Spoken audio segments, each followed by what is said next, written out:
Hello. Hello, welcome to the stream. Happy Sunday. Today I'm gonna be working some more on this Harvest Moon Super Nintendo print. Last time we managed to get the sketch done. Also did some inking. For a pretty good line art of Pete / Jack. And I guess my goal today is to try to get everybody else inked. Forgotten what brush I was using to ink.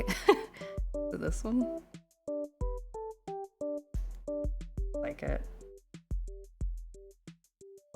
Can't remember if it was turnip pen or G pen. Whatever.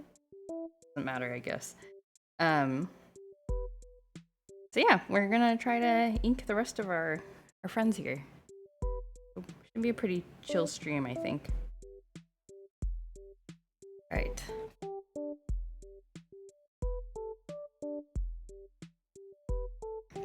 I'm also a bit low energy today because I just woke up from a nap. Hello, Greg.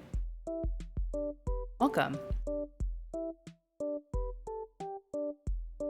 Good to see you.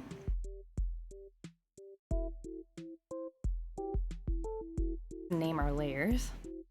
How was Stray? Oh, it was good. I really liked it. I almost cried at the end because it was sad. A little bit sad. But it was really good. It was a very nice, like, short, well done, coherent story, I thought. Highly recommended. Highly recommended.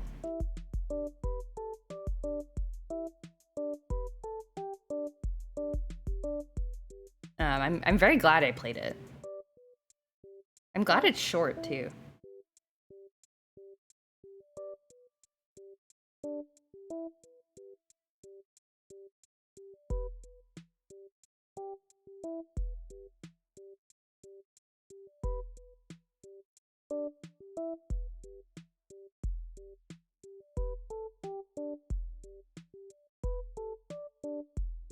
Did it make you want to hug Marble? Yes.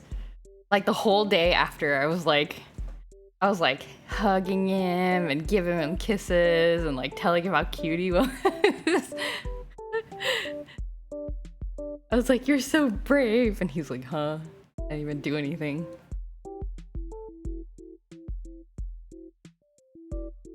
Yeah, but Marvel benefited from me playing that game.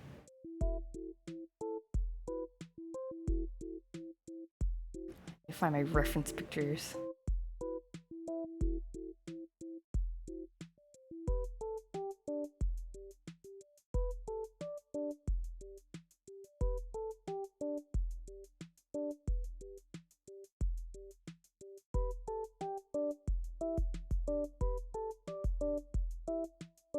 How do I even draw?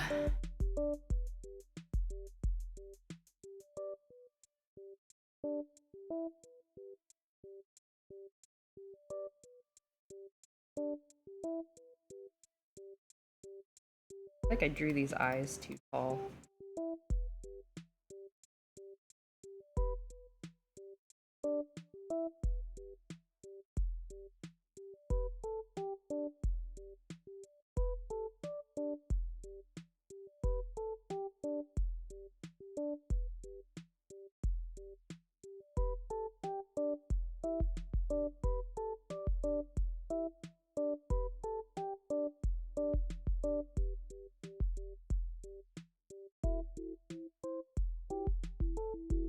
Yeah, but Stray was really good. I kind of wonder like how I would have felt about it if I wasn't a cat owner. Like, would I be as affected? I'm curious about that. Who knows?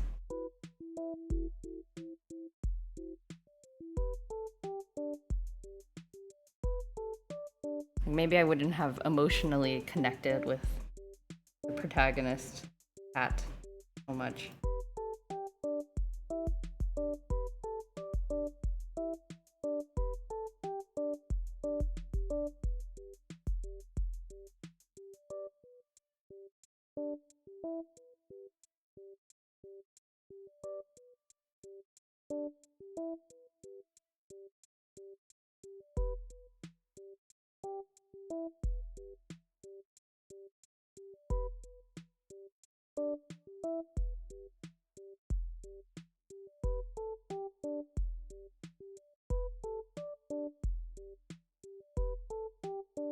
It might make you want to own a cat, maybe. That's true. Maybe I would have been like, oh, brave little creatures they are.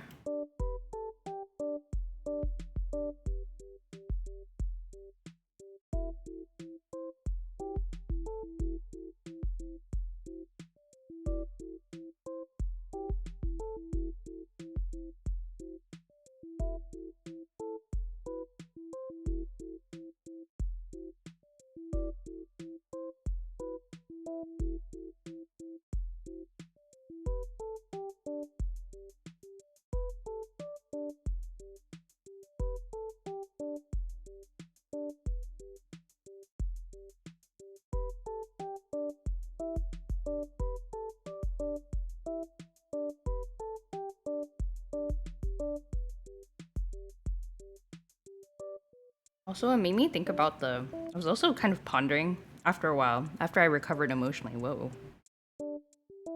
from the game. Like, how is this cat so smart? Is this the result of thousands of years of time? Like, and in that 1,000 years, humans have become extinct and robots have, like, reinvented human society. And then while that was happening, cats became, like, able to communicate with human-like beings.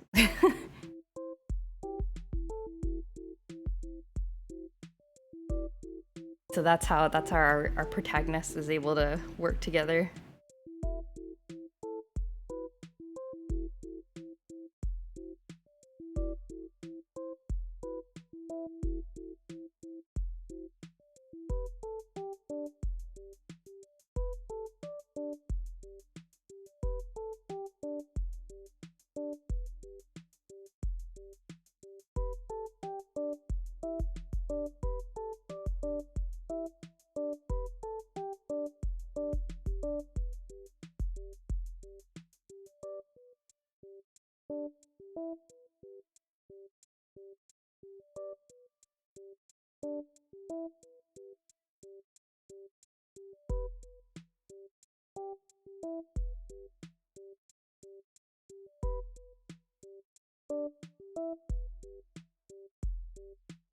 Cats are curious little creatures. In 1,000 years, they might learn a thing or two. True.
Drawing on the wrong layer. Ooh.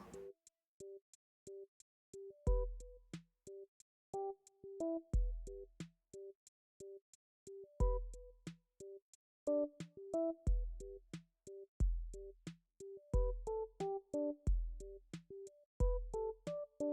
feel like Eve is has the hardest hair to translate. into like my drawing style. Because her hair is just kind of a blob. I'm making it like more wispy. I don't know. How does her hair work?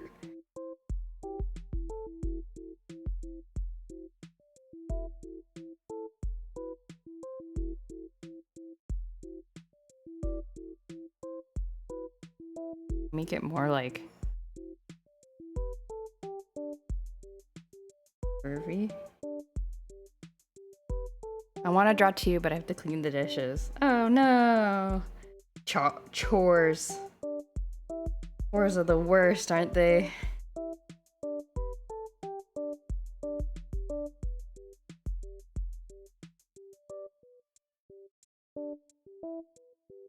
Well, good for you for being a responsible adult. But I'm not cleaning dishes, so I'll never get to draw. Oh, I see. That happens sometimes, huh? Where you're like, oh, I have to do this thing. But in the moment, you're like super motivated to do another thing. But then you know if you do that other thing, you'll like never do the responsible thing that you're supposed to do. But you don't want to do it, so then you end up not doing it, and then you're just sitting there in like a holding pattern. That's happened to me before. Relatable.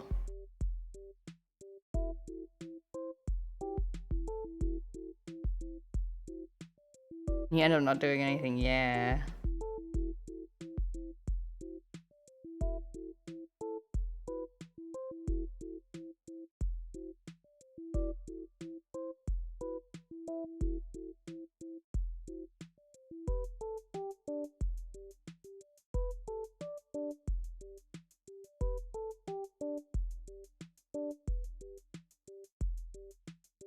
This head shape fine. Fine. I'll do it right now and I'll listen to you meanwhile. Stop talking about many interesting things. Oh no! What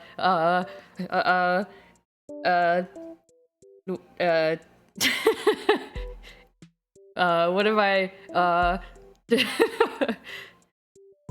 I haven't even. I think the only interesting thing that's happened to me recently is, oh, I beat Chrono Cross on Friday? No, on Thursday. Beat Chrono Cross on Thursday. That was kind of a cool game. I forget if I talked about it on stream. I don't think I did. That was also a very interesting game. Though I played it with a walkthrough because I don't know. I usually play nowadays. I usually play RPGs with a walkthrough because they are so long, but I still want to play them. So my compromise is I played them with a walkthrough so that I can play them as fast and completely as possible.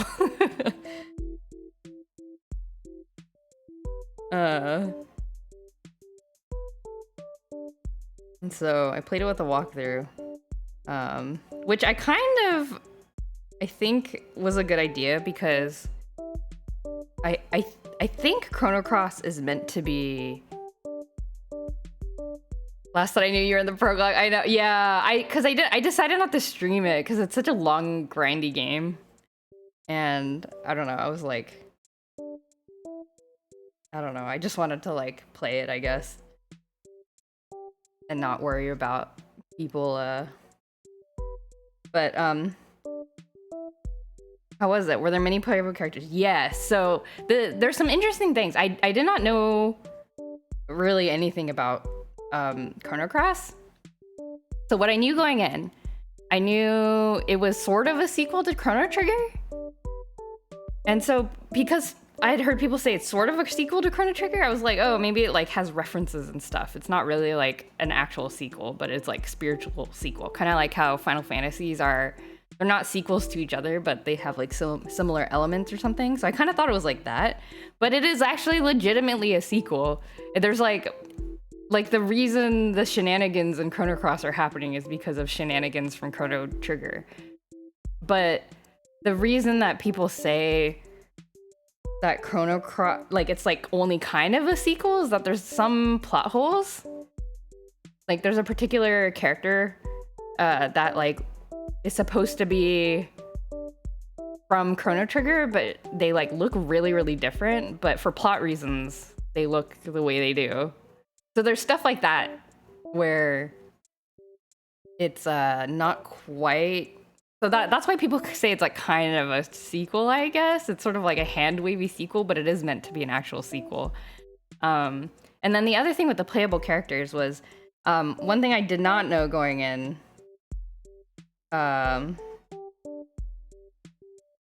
Was the fact that there are certain, you have to, it's sort of like a dating sim. You have to make certain choices and like get certain events to happen to like collect all of the characters, and then there's some that are mutually exclusive. So you cannot oops, threw the hair on the wrong layer. Okay, that's fine. But there's some that are mutually exclusive, so you can't you cannot collect all of them on a single run through.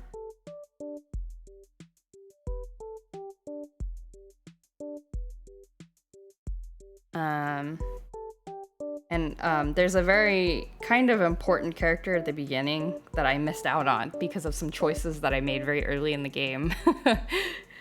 So I was like, oh, that's kind of actually one reason why I think following a walkthrough was kind of nice, because I was able to sort of like be told like the consequences of my choices.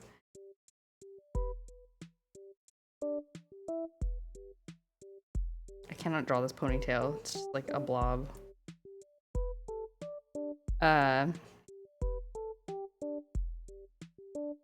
And like how, and some of the techniques to get characters are like kind of obscure.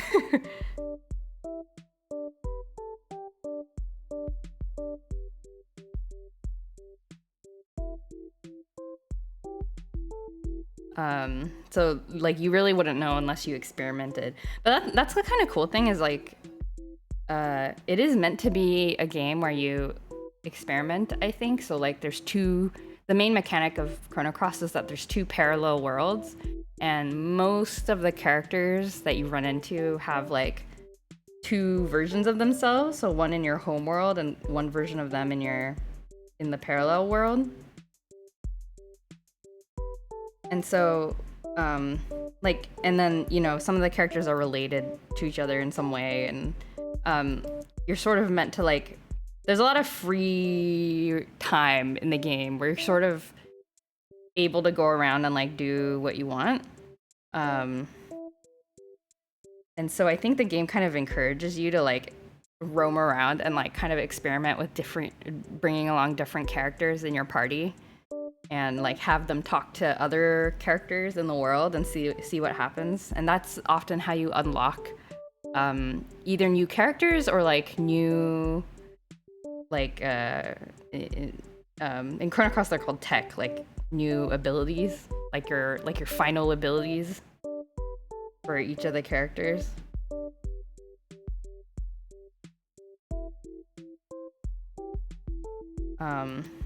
So yeah, so I think it is meant to be like played over and over again, and where you're supposed to experiment, but I definitely do not have the time. Like I would just, like I really want to replay it over and over again to find all the secrets. I think that seems to be how you're supposed to experience the game, but I know that I would not do that, so following the walkthrough kind of lets me get everything all at once, or as much as I can anyway. The other game I've played that's kind of like that is Legend of Mana, which I did replay a lot when I was a kid. But that's another game where you're supposed to kind of try to like experiment with multiple runs.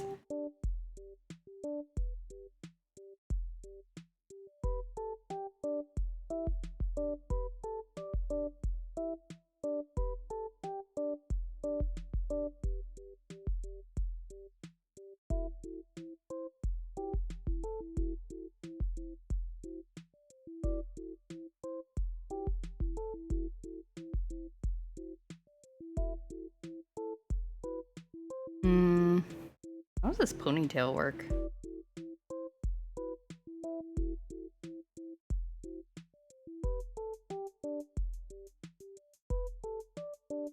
This dress work? I don't know how these kinds of dresses quickly.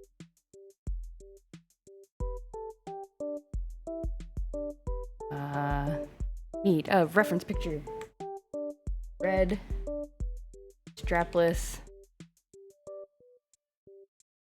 Dress. Done cleaning. Wow, that was fast. Good job. So there's no time travel in Chrono Cross. There is. So the parallel worlds... Well, okay. So, yeah, I guess the parallel worlds isn't really a time travel thing. But... I don't know how to explain this without spoiling it. The other entities in the game time travel, and that is why problems are happening, I guess. But the party themselves doesn't travel that much. You do go to some areas that are like the result of time travel. Other things time traveling, and then you're like, oh no, some bad stuff happened. Yeah, it's kind of weird. Yeah. So it's like the aftermath. The game is about like the aftermath of time travel.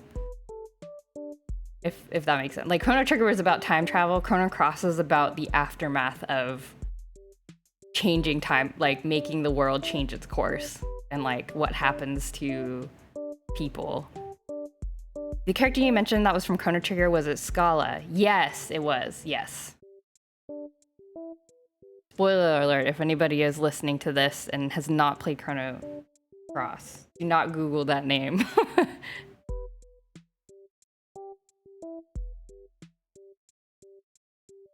Man, I googled for a strapless red dress, like the one that Eve has, but I need to see the back. What does the back look like? See.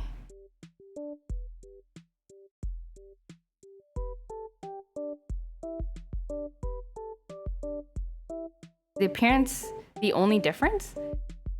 I think so. The appearance difference is pretty dang drastic. Like very, very drastic. Like I saw the name coming up in the game and I was like, oh, I remember that person. And then I saw them and I was like, oh, that's not who I remember. Hello, Beanie. Good afternoon. Welcome, welcome.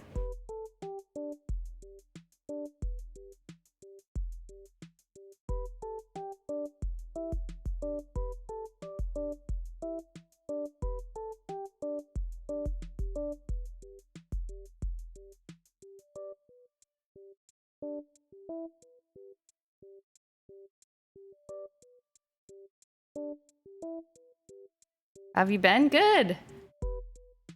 Also, when was the last time we talked? Probably... I don't think you're around for my Stray stream, so probably last weekend? Can't remember if I told you the big news yet. Oh, did you tell me the big news? I can't remember. You looked it up. Yeah, she doesn't look like her at all.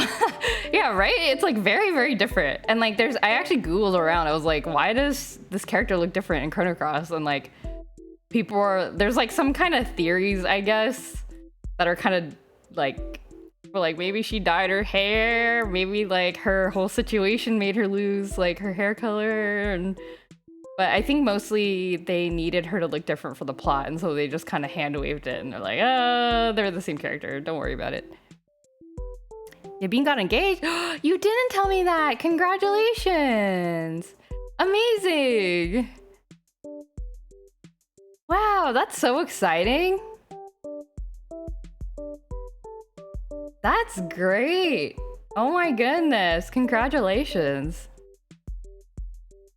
When is have you like I don't know how recently this happened. Do you know like when your plans are gonna be moving along? Like do you have like a date in mind or a time a general time? Not at all? Yeah, if it was pretty recent, you're probably not like thinking about it too hard. Just a few days ago. Ah, I see. Well, congratulations. That's very exciting. Greg says she looks even younger and cross. Right? Yeah, she's like, I thought they look like completely different ages. I don't know how, like, and that's hard to explain. I don't know. Time travel shenanigans? I have no idea.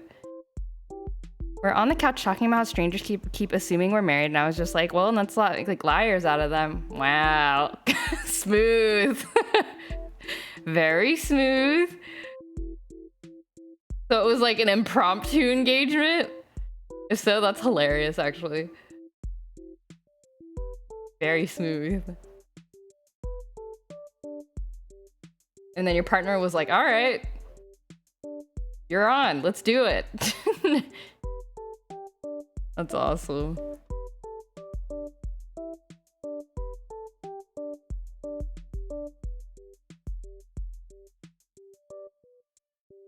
I feel like I need to... Pose is not correct.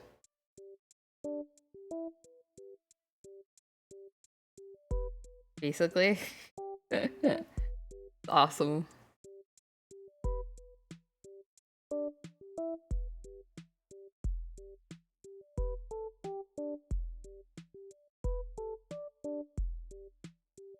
In different news, I'm okay. I got to drive myself to the ER yesterday. Oh gosh, that is also exciting, but in a different way. Oh no, what happened? I'm glad you're okay. I don't think I've ever gone to the AR, thank goodness. But like, I always periodically think about like, if I do have a health emergency, I'm not gonna know what to do because I've never been to the emergency room. Like, am I just supposed to like go in there and be like, help me?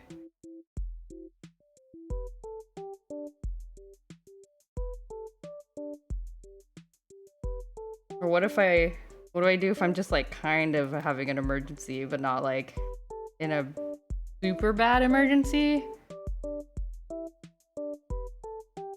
I mean, I suppose in dire situations, I would just call an ambulance and just cry about it being expensive.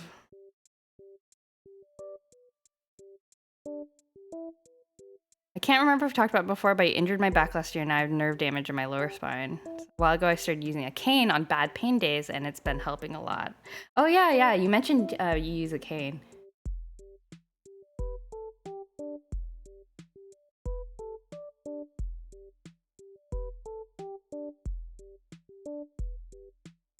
This...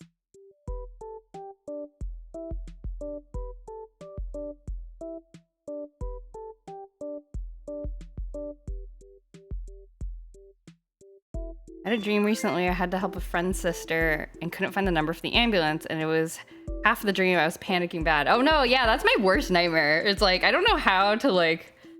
I know how to go to the doctor, like, regular... I know how to go to the regular doctor. I don't know how to deal with an emergency. I feel like this is like a drill that I need to practice.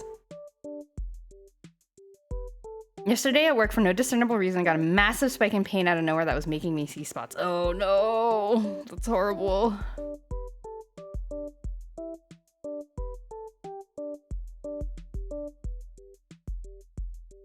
feel like Eve's face doesn't look quite right. Need to adjust. Left work early and went to the ER and they stabbed some steroids into my butt cheek and gave me the next 2 days off. Well, at least it sounds like a simple solution. I'm glad they didn't have to like keep you there or anything. Can y'all hear my Tamagotchi? Beep. It's hungry. I'm feeding it.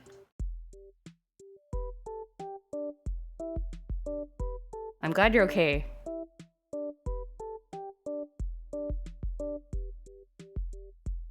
I hope your back pain resolves quickly. Back pain is like no joke. Literally affects like everything. They also gave some new meds to try out, but I have to wait till tomorrow to pick it up. That's good. Glad they gave you some things to, some options.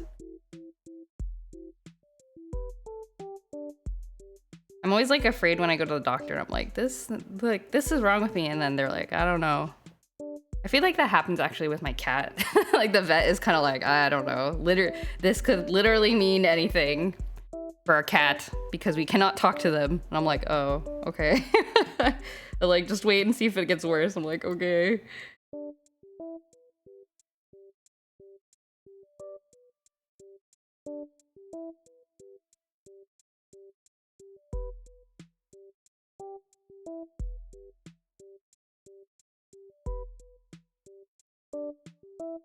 Right now, Marbles had these like skin rash problems. Not really rashes, they're kind of just like, I don't know, they're not blemishes either, but he gets these like weird like welts every now and then on his body, and like I've asked about it at the vet a couple times, and they're just like, we have no idea. They took a test where like they like took a chunk of his, they did like a skin test to see if it was some kind of infection, but that came back clear, and they were like, I don't know.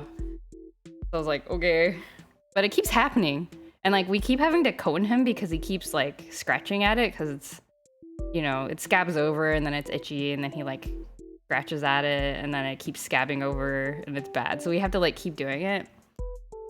And then it turns out, and then I was like doing a little bit of research, and I realized like maybe he has like a mild food allergy, and that's maybe he's like itchy and keeps scratching, and that's like what's making the welts. And so yeah, we're kind of in the process of like trying out some different foods, seeing if that helps. But yeah, hopefully we'll figure that out. Fortunately, it doesn't seem too bad. It seems pretty mild, but it's bad enough that occasionally he's, you know, kind of uncomfortable. So we gotta figure that out.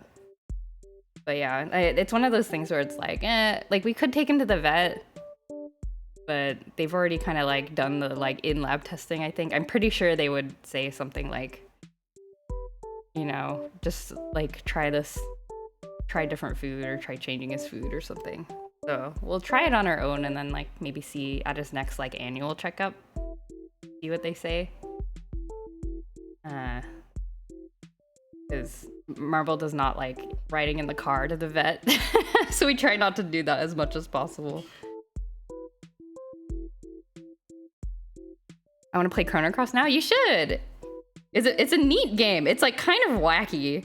So some parts are kind of wacky, but I think that's like part of the charm.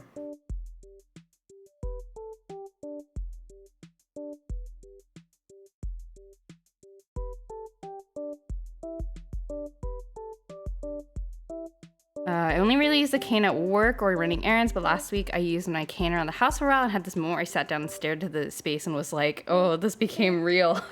Oh no, you mean because it was like kind of just part of your everyday life at home? Is that what you mean? Oh no. Poor baby, yeah. Poor Marble. Yeah, fortunately he's not too bothered by it. It's just like occasionally, like, I don't know, like once a month or so, we'll like find like a kind of spot on his belly or like his head where he's been scratching it a lot. So not too, it's not so serious that I feel like we need to take him to the vet, but yeah, we definitely need to figure out what's going on with him. Poor thing, poor baby. And then we put the cone on him and he's like, mother, why do you do this to me? Why the cone? And I'm like, you have to stop scratching your head. And he's like, I don't understand. What do you mean I have to stop scratching my head? I love scratching my head. I'm like, no, you can't. You can't. Making your head bleed. And he's like, I want to scratch my head. How dare you? And he gets so sad. And he just like puts his head on the ground. He like lays down, puts his head on the ground because the cone is heavy. And he's like, please, free me. If I was smart, I would be leaving it on him to like give it maximum time to heal, but I'm too weak. I'm too weak. Yeah, exactly.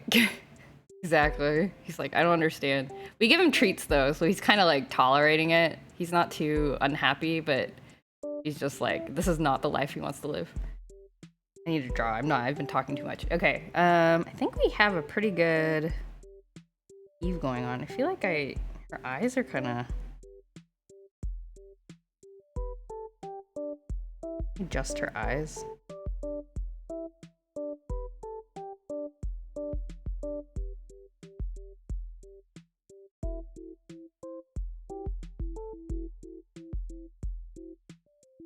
This?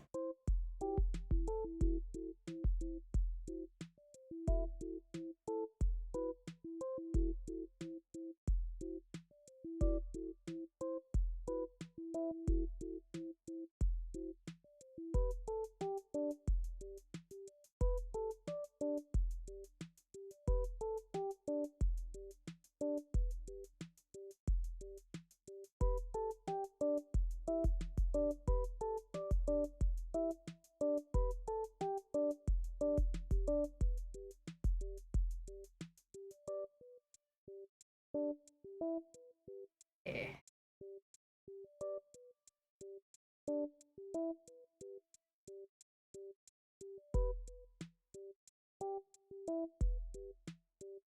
This looks a little better, I think.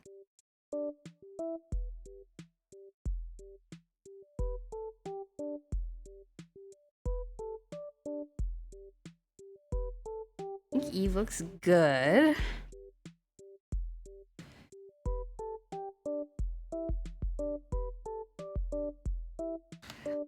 Name our layers. Otherwise, this is gonna get crazy real quick. Go to Anne side.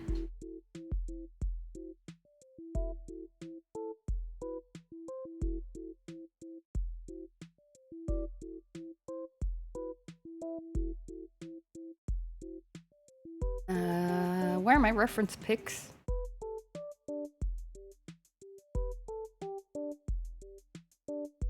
You mentioned there were mutually exclusive companions in Chrono Cross, but I've heard that in the final boss you had all characters available to use. Was that not true? Oh. Is it? I didn't try to change my party. I had a favorite character.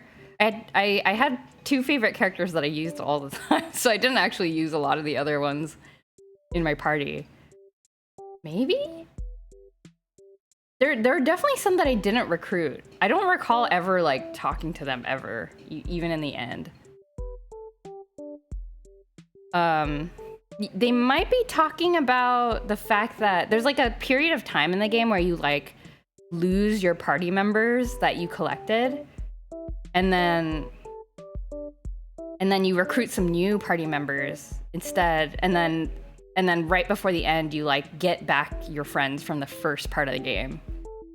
So maybe that's what maybe that is what that means. I don't know.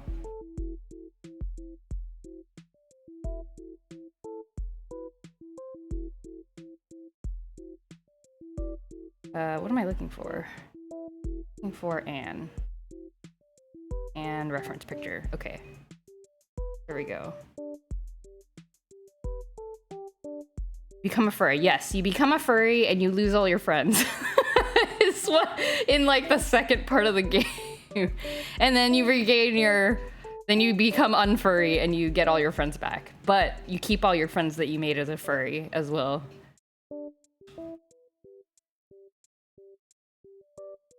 Yeah, it's a very wacky game. The furry part was not something I had expected.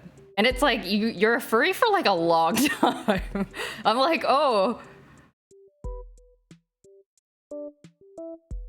You become a furry and lose all your friends sounds like a message to someone's middle school self. Yeah, I mean, that like basically what happened. Like Sergei, the protagonist has like a period of time where he's experimenting. And then he kind of comes back to his senses and he's like, all right, I'm comfortable with myself again. That's the only thing I remember watching my brother play it when I was 4. Yeah, it's like a surprisingly long part of the game. That part happened and I was like, oh, this is like a temporary thing, right? We'll figure this out, right?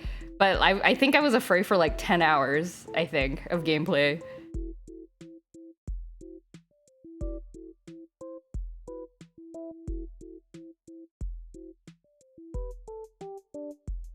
Do people really hate furries that much? I feel like maybe I've become too accustomed to seeing people online. Like, I'm not a furry myself, but I actually the place where I see the most furries are in the kind of Tamagotchi adjacent community. Because a lot of the like hacker folks, like the people who like to like reverse engineer like the Tamagotchi devices, a lot of them are furries, or they have like furry profile pictures. And they always seem kind of, I don't know, they just seem like kind of normal. Besides the fact that they have a furry profile picture, which is I think the only thing that kind of gives a hint. But other than that, they just kind of talk about hardware. Yeah, I thought it was gonna be a short part of the game. Yeah, me too. It was long. We were furry for a long time. They're much more accepted these days, but back in the day, they were pretty reviled. Huh. Oh no, that's unfortunate.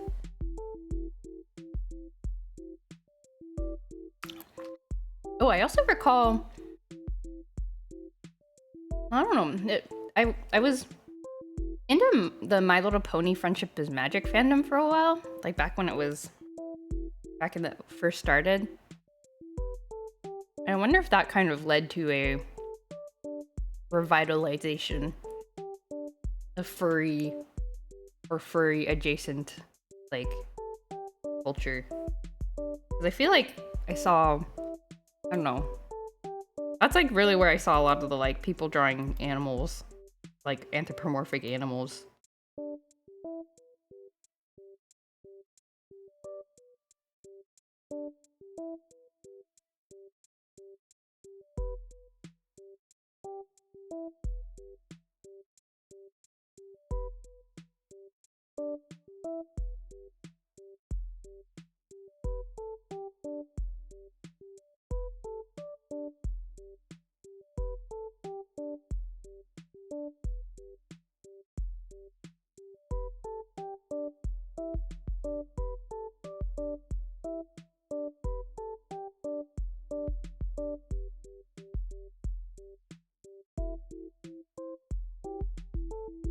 Furries and bronies are not the same category, even if they share some of the demographic. Ah, please don't be racist.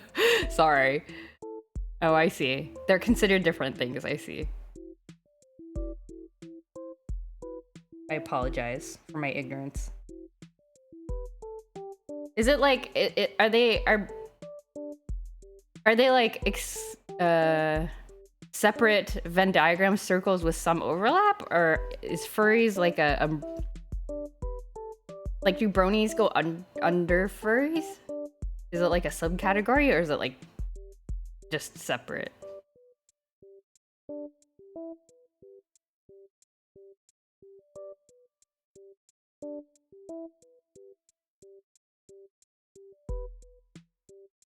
There's similarities in how the internet perceives them. Oh, that's a good way of putting it. Maybe that's why in my mind I see them as kind of similar.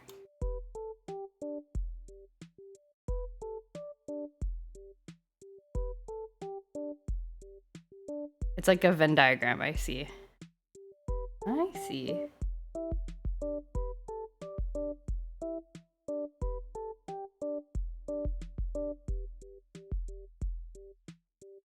And Anne is funny. Her official art has like a funny mouth. Like it's like a 3 like cat mouth with like a very tiny, it looks like this. It's like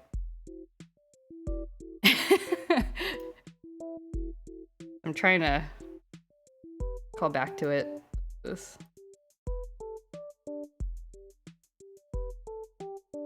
Like the circles touch, but they're not overlapping completely in any way. I see. Okay.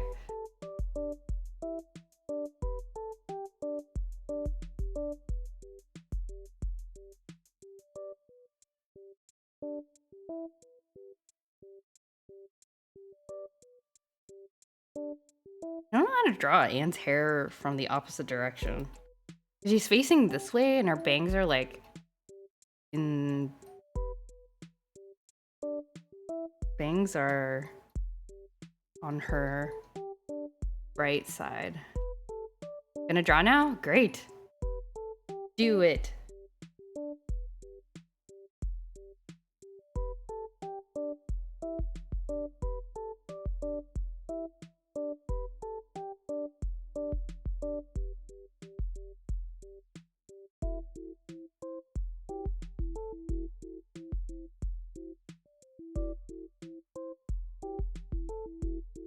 Doing an art? Heck yeah. Drawing party.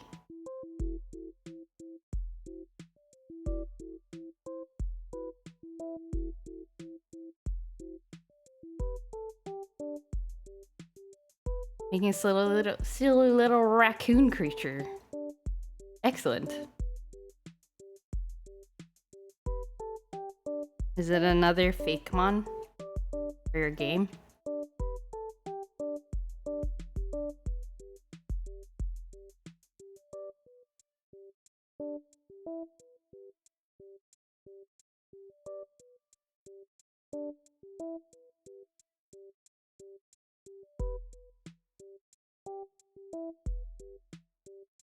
You know nothing else goes on in my life anymore, of course it is. Alright. I'm sorry I asked. I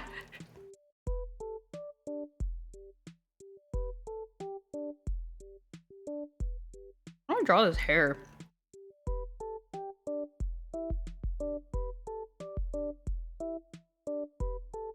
My early route normal time. Aha! The Ratata. The... What are the other ones? The Zigzagoon. The Doof? Took shockingly long to actually nail down, like 3 days. I mean, it's important. These early route normal types are what makes the first impression. And the early route bird.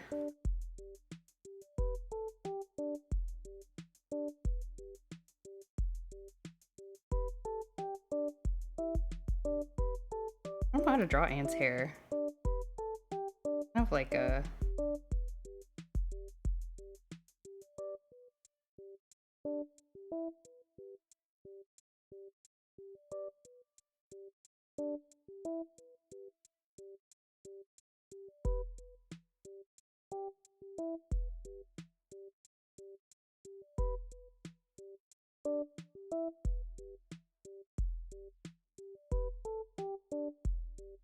You like layers of bangs like this?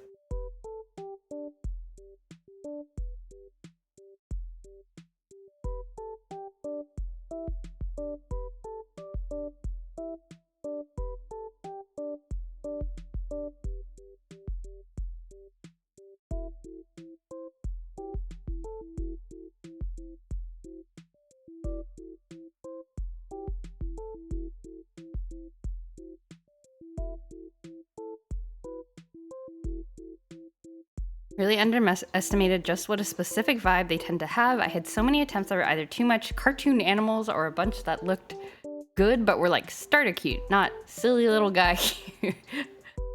That's a fine line, yeah. They need to have low protagonist energy, but still cute.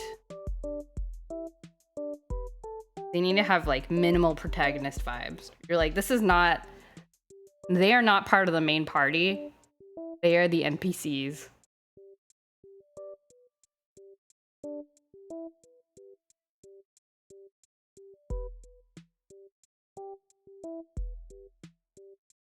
I don't know how to draw this hair.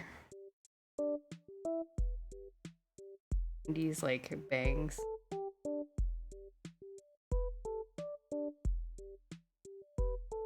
This?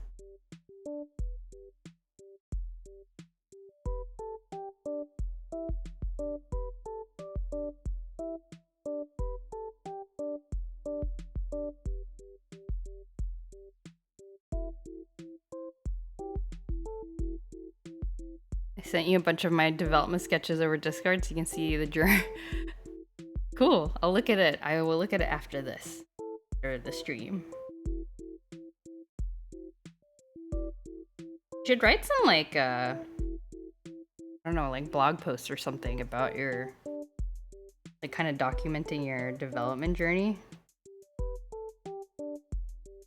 And fellow people who are interested in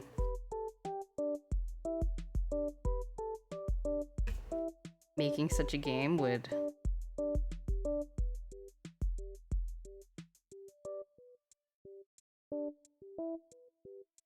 God, Anne has such a round head. But yeah, you should document it somehow. I'm sure people would enjoy seeing it. I guess as a video too, that would work.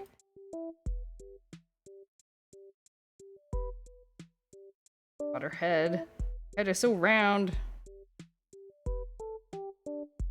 I draw people with ponytails.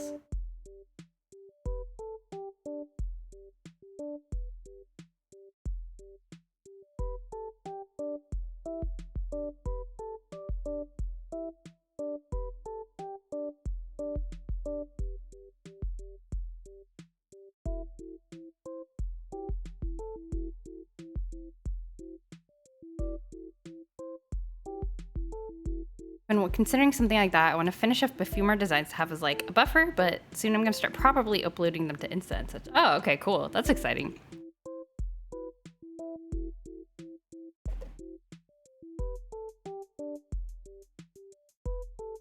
And you get to start seeing like people's like reactions to them and stuff. I've been considering doing handfuls of YouTube videos or something too, like subjectively a Loxton do, but I don't know yet.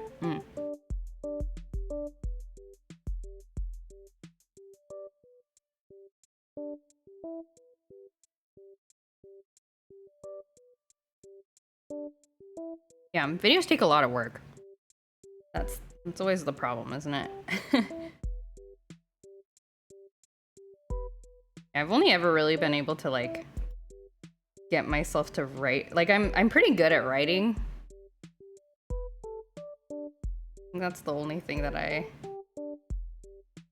can get myself to do.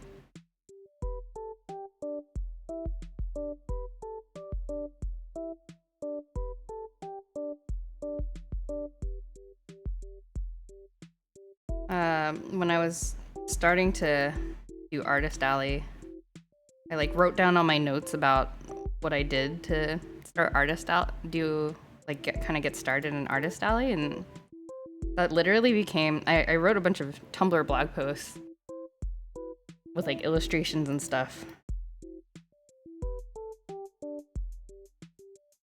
And those became like my most like reblogged things on Tumblr, like more than my art. Nowadays I see people make like TikToks and stuff for that kind of thing. But I don't think I have the wherewithal to like make videos. I'm like, I don't have anything interesting. Like I don't know how to like set up like an aesthetic video. I can only write. Here are my words. I'm only really good at writing since the awesome artist is awesome art. Well, I mean, you can't draw a tutorial. I mean, I guess I can. I don't know. For communicating ideas. I don't know how to do video. That, I guess, is what I'm trying to say. But that's like the thing now. That's like the hot new young people thing now. It's all video.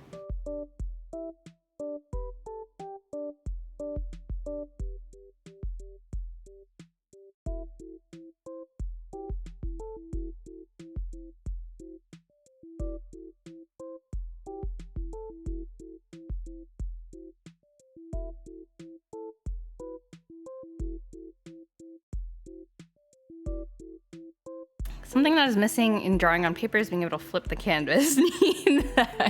I often actually, I have a mirror when I do in-person commissions or like physical commissions. Traditional commissions, that's the word.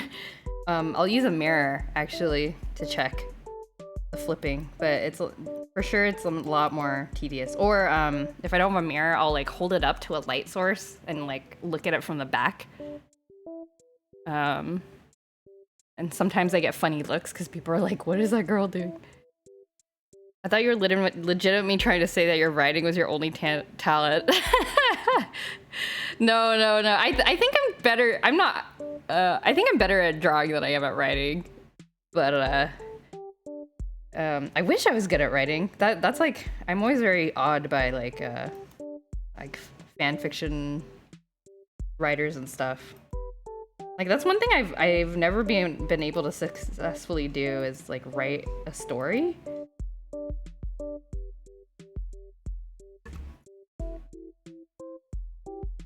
I mean, I've done it for like D&D, I suppose, but that, I mean, that's a lot more collaborative. And like people are kind of, you know, injecting their actions and thoughts and stuff, but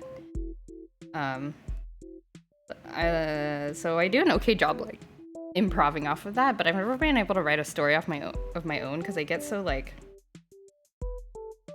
self-conscious and I'm like, oh, this sucks. What am I even doing? This is so unoriginal. And I like psych myself out. I use my phone to take a picture and take a photo and share it on Discord to see it on the computer. Ah, using a light source doesn't work when I'm on the pencil sketch. Ah.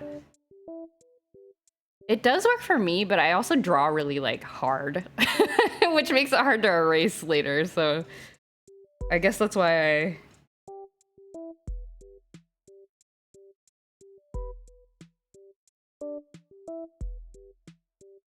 Gosh, how does Anne's clothing even work?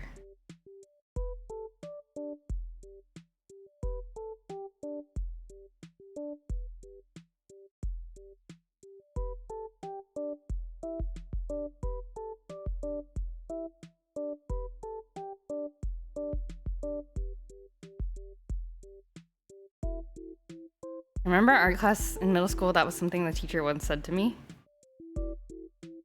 About drawing hard? Or about using a mirror?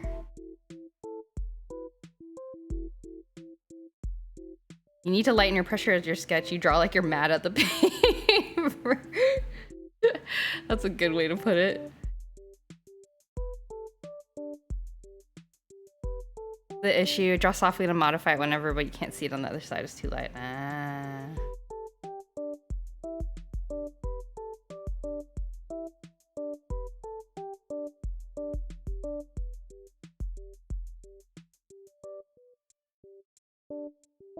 Yeah, I've learned to lighten up a little bit because hand pain, but I still draw pretty dark.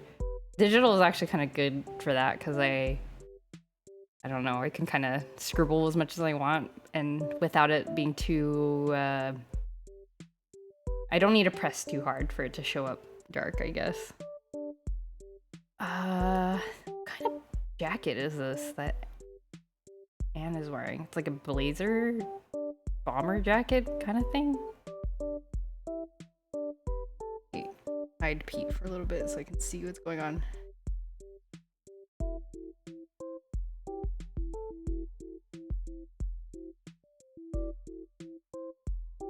You have to be light when erasing. If you screw your paper, you'll be really, really mad right afterwards. Oh, that's happened to me so much.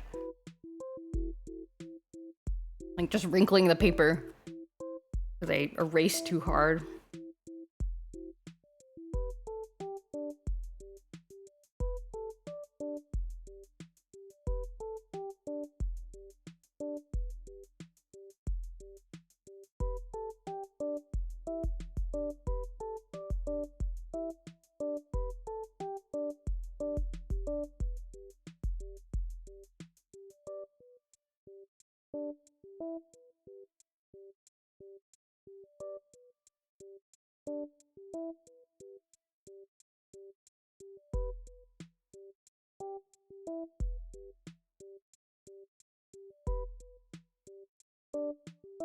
What kind of jacket is this? Blazer jacket? Blazer jacket? Blazer bomber jacket?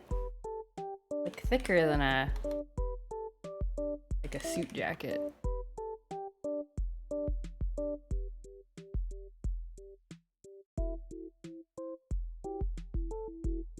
One of the things I always disliked about drawing traditionally is how the side of your hand would be gray the rest of the afternoon. I don't think that's a weird thing to dislike. I actually, often I draw with a tissue under my hand when I draw because I have slightly oily hands. I think slightly more than an average person.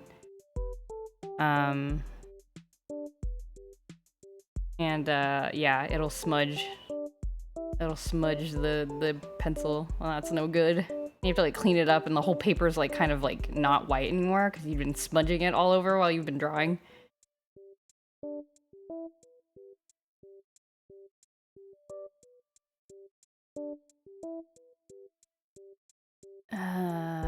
Oh, an aviator jacket. That's what she's wearing, I think.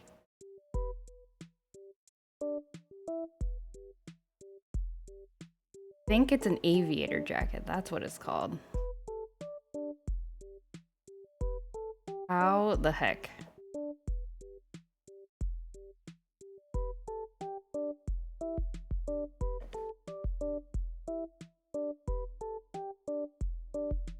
Gotta find an aviator jacket that looks kind of similar.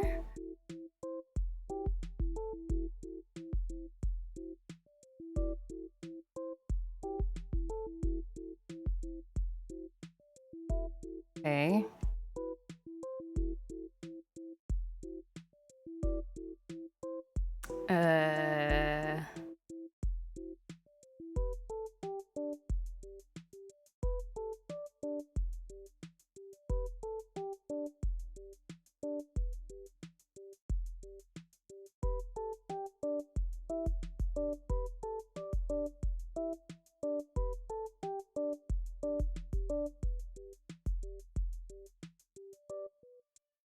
Like this.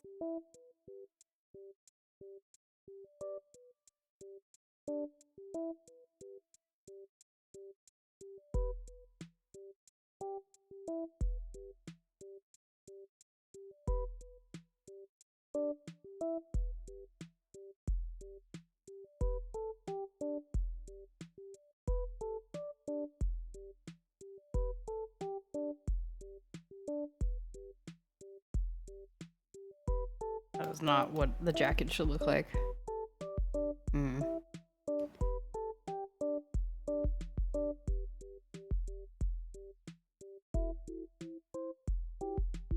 This is my weakness. Drawing jackets that are slightly open. Because I don't know how to draw the far side of the jacket. Oh no. Oh no. This?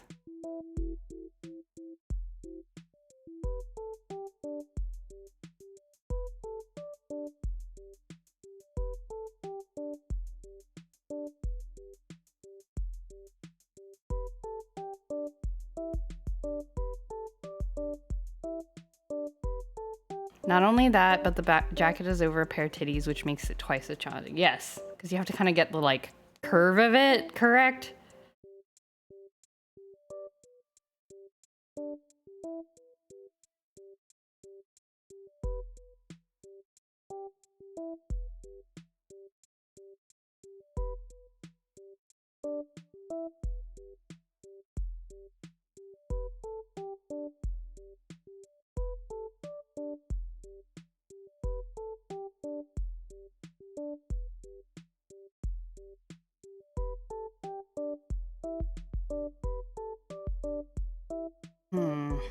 This?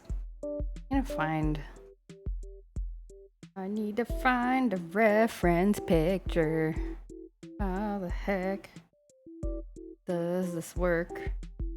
How does jacket work? I should look at a normal blazer jacket. Be easier to see the folds.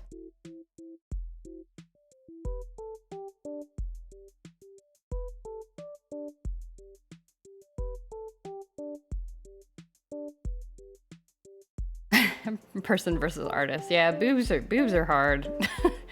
They make things hard to draw. Okay. We will figure it out. Realized I couldn't hear a cat voice on the Stray stream I missed. Sad. Cat voice. Do I have a cat voice? You mean Marble's voice? Or do you mean me making a cat voice?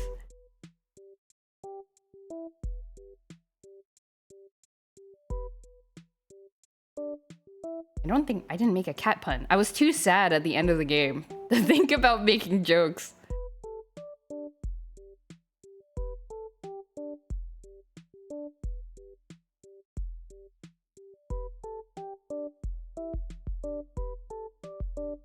All these pictures are of jackets. They want me to buy the jackets, so they're only showing it from the front. I would like a 3/4 view, please. Google, please show me a 3/4 view.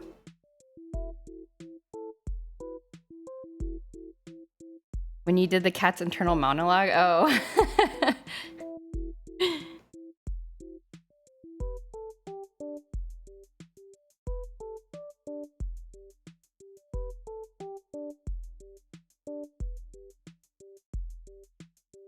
It was mostly a lot of screaming in the second stream. I was running away from a lot of stuff. Oh my god, these pictures!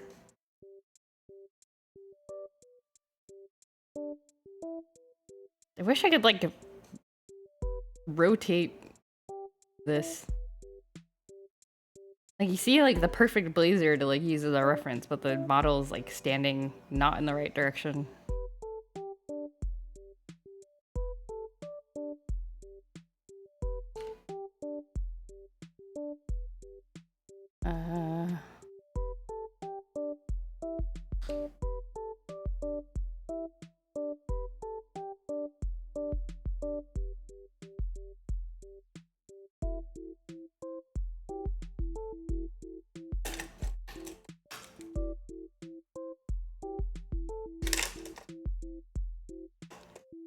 Why? Welp. 10 minutes of the stream is just gonna be me scrolling through Google, trying to find a good reference picture.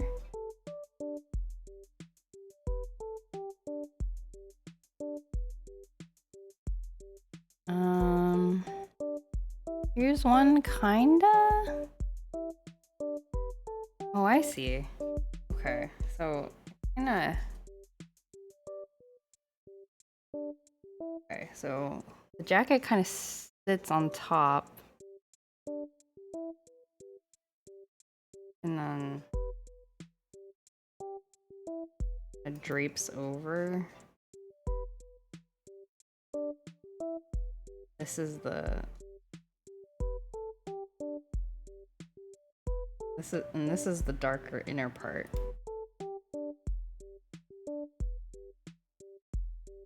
The edge. And the blazer... I don't know what you call them, the lapels, I guess they're called. Kind of here.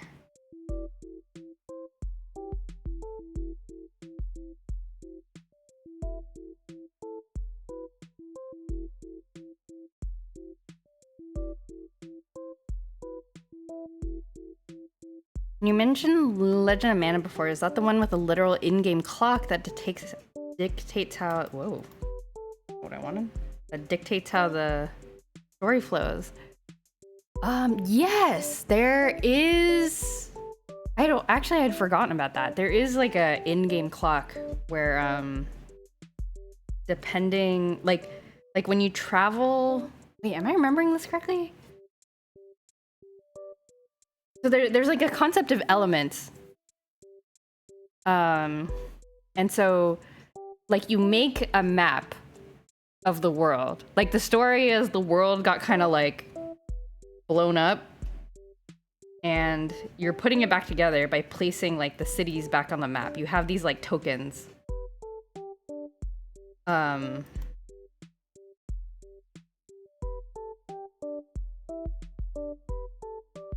And you place them on the map. You start out with one, which is like the starting town and your house.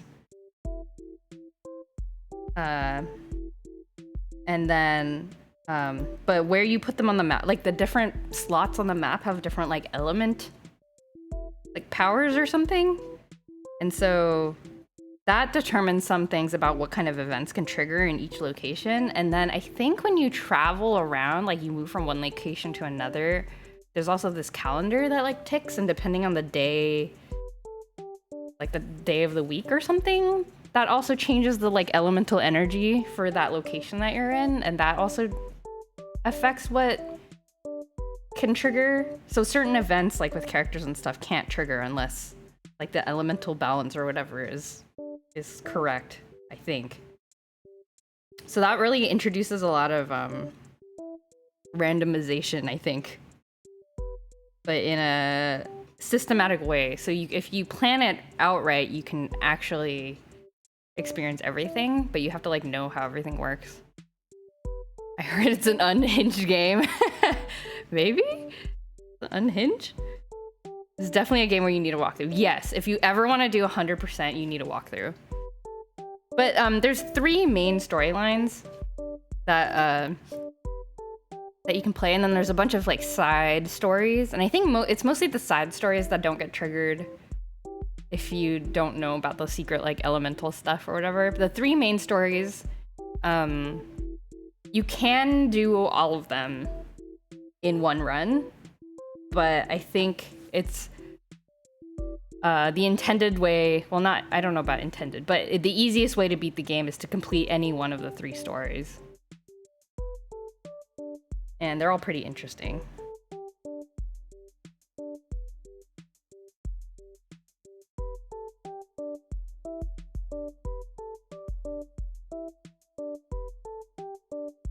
Yeah, but it's definitely a walkthrough game. But as a kid, when I had a lot of time, I replayed it quite a bit. The other fun thing about it when I was a kid was it's like sort of a limited 2-player game. So in the game, you play the main character, and then as you play, depending on what like quests or storyline that you're on, you can like recruit a like an NPC companion, and they'll like go with you for the course of the story. And you can plug in a second controller, and a second person can play as the companion. But the companion cannot. So they fight and have like abilities and stuff, but they can't like do things like move to the next part of the map or whatever. So the main character has to like decide when you're moving from map to map. But we would do that. Me and my sisters would, like, one of us would be playing the protagonist on a run, and then if the other of us felt like it, we could join in by plugging in as the NPC character and control the NPC, and then we would troll each other by because you can't move to the next screen if both of the characters aren't close enough to the screen transition point. We would troll each other by like walking to the other side and just being like, we're not going. It was really stupid. But that was fun though, because you could definitely experience the story together. And playing with a second player was also the best way to like beat difficult bosses and stuff, because the NPCs were sometimes not very like, not very smart.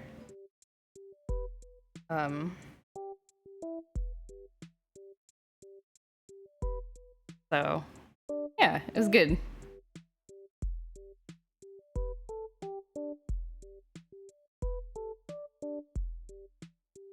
Good game. And the art style of the game is also really cool. I enjoy it very much. A lot of people talk about like, oh, I wish they could make Legend of Mana again, or why haven't they made a game like that again? But I kind of understand why. It's sort of complicated. I don't know. It's a hard game.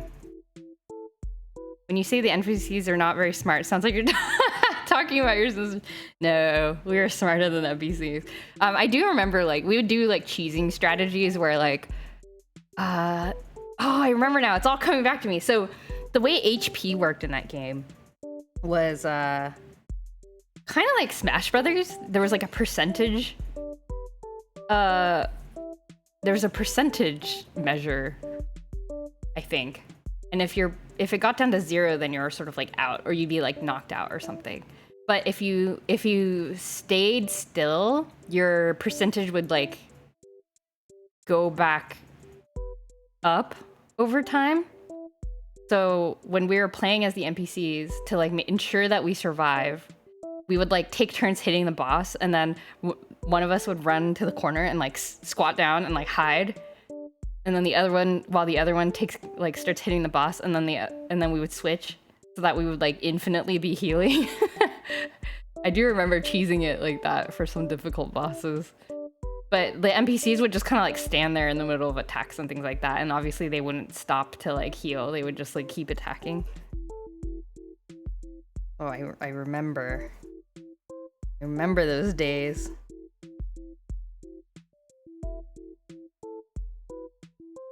And honestly, my sisters are much better at games than I was. I feel like my two younger sisters are more gamer than me.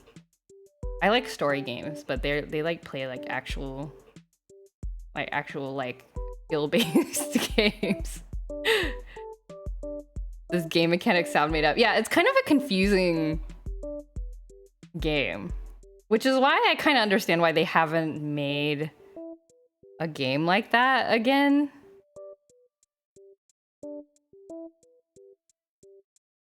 So I don't know, I understand.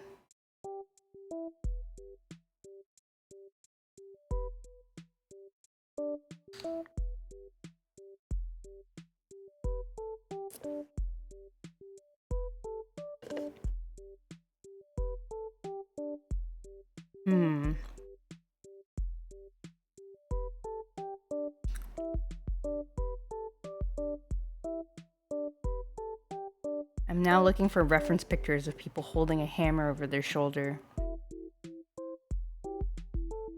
But it's like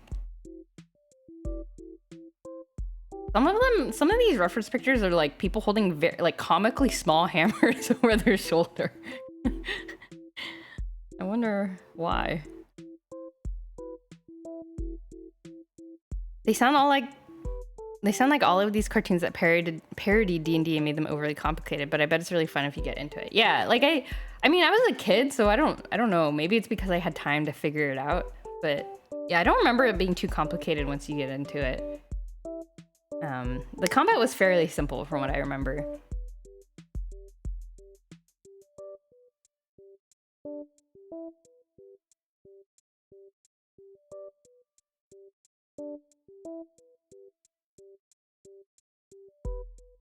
Oops.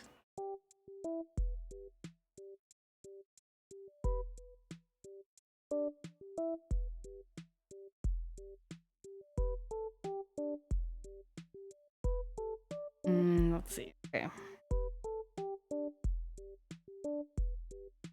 Found somebody in the pose that I want, but they're like the camera is on the wrong side, so maybe I'll just try to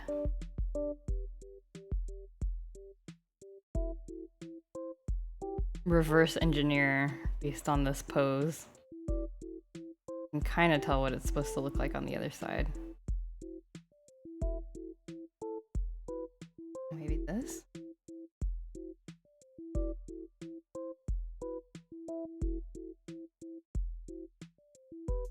Yeah, I don't know. I have a lot of fun memories with Legend of Mana. The music is amazing. I think that's probably the major thing.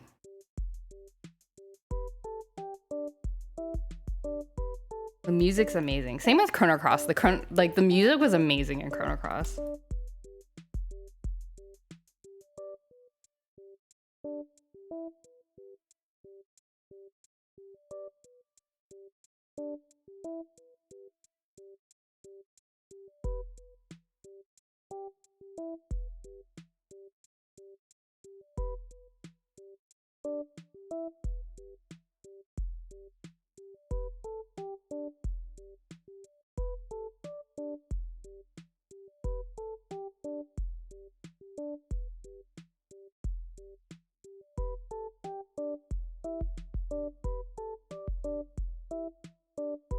Yeah, I should play Legend of Mana again. I have the digital version for the Switch.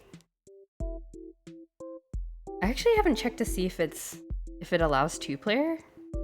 My sisters and I were hoping when it was announced that it would allow you to do like remote co-op.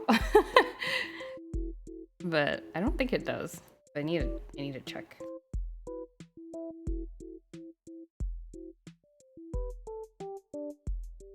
How do I use the line tool?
Okay.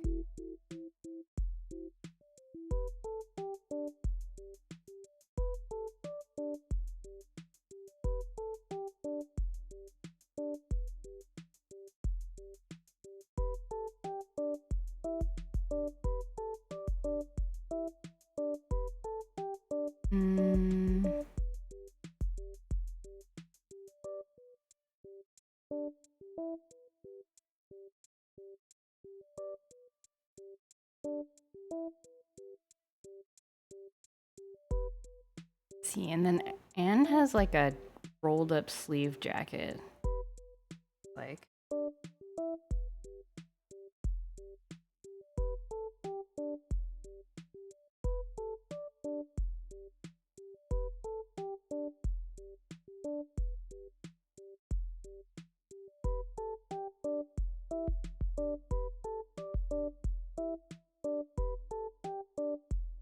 how do I draw a rolled up sleeve jacket?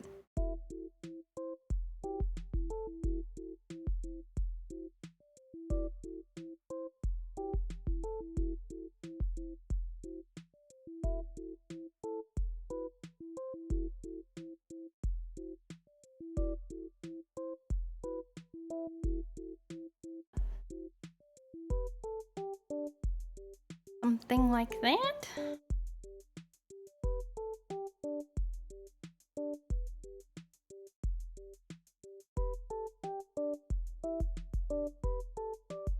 Draw her arm a little bit more. I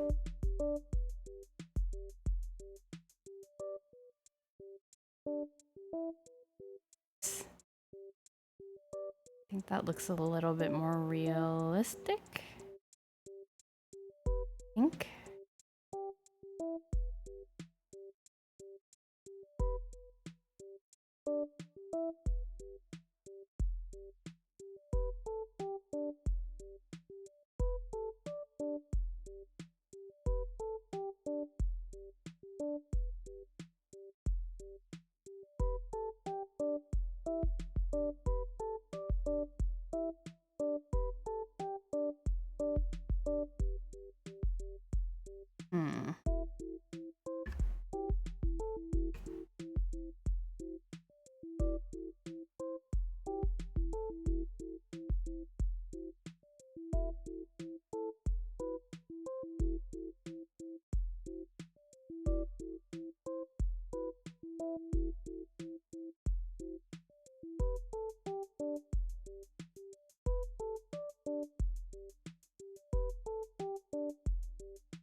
The hammer should be.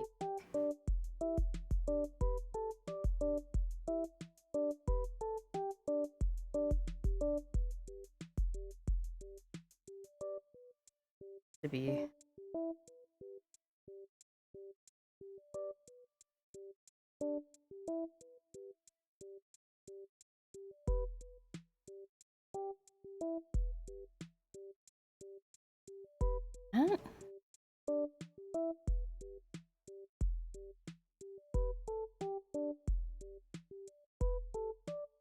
know. I don't know.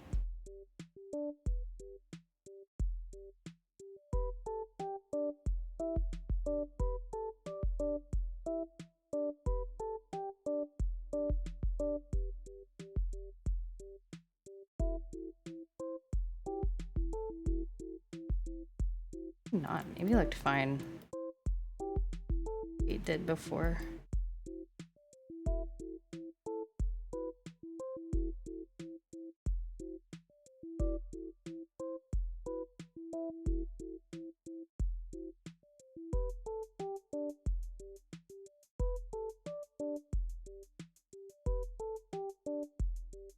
Something like that.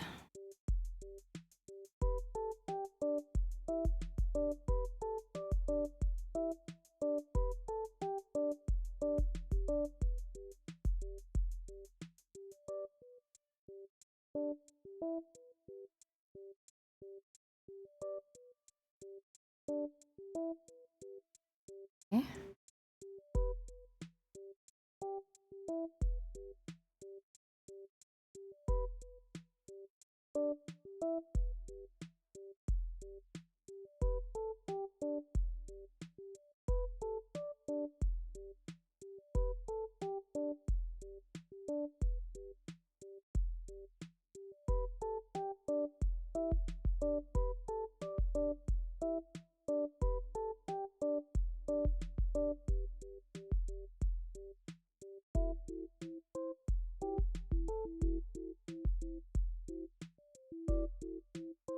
Hmm.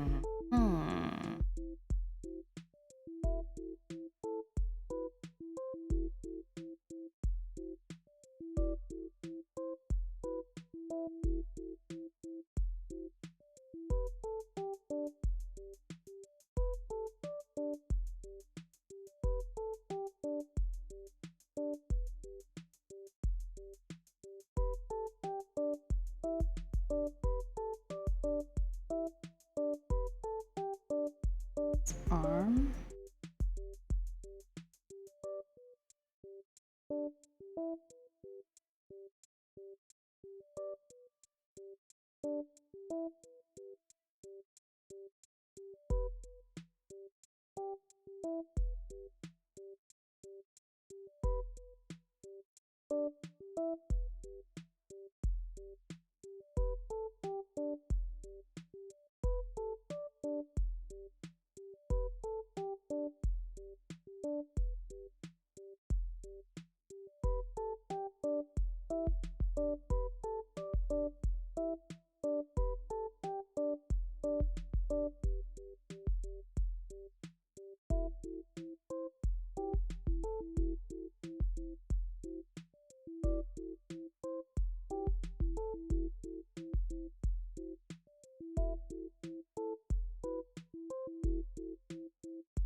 I think her fingers are too big. Recognizing that low fat undertow slide, maybe I could try.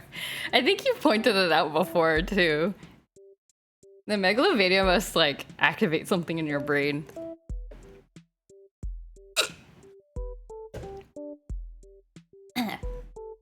Did I? Yeah, I think so.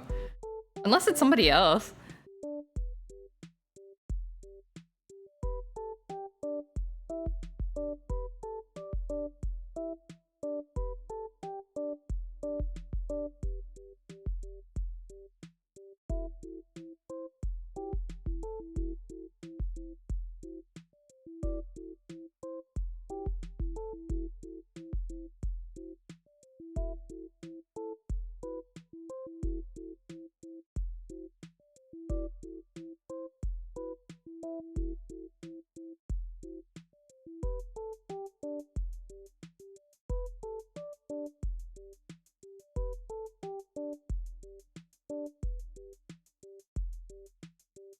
It's a fantastic song, but also too memey to not point out. Yeah.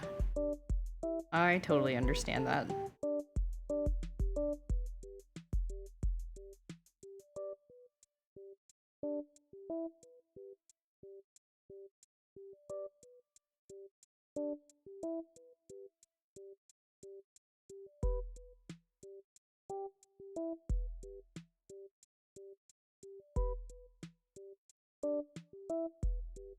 Okay.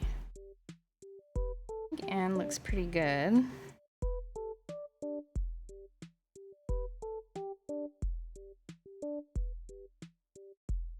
Do the hammer.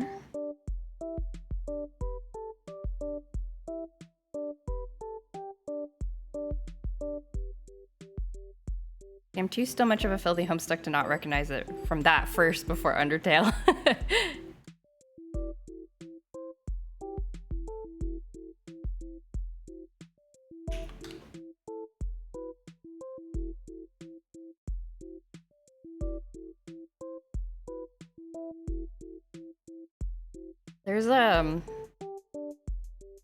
There's this podcast I've been meaning to listen to that's all about Homestuck.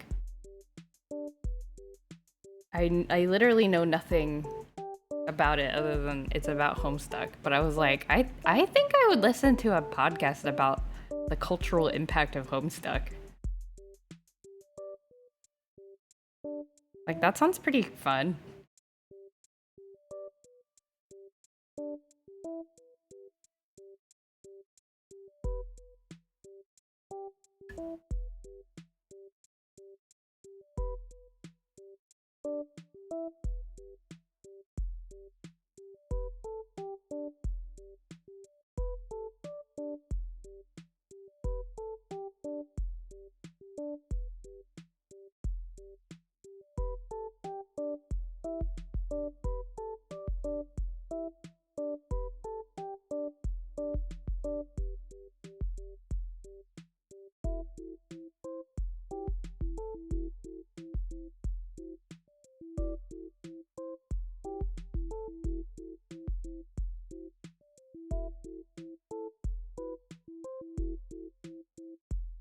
Okay. I think Anne is pretty much done.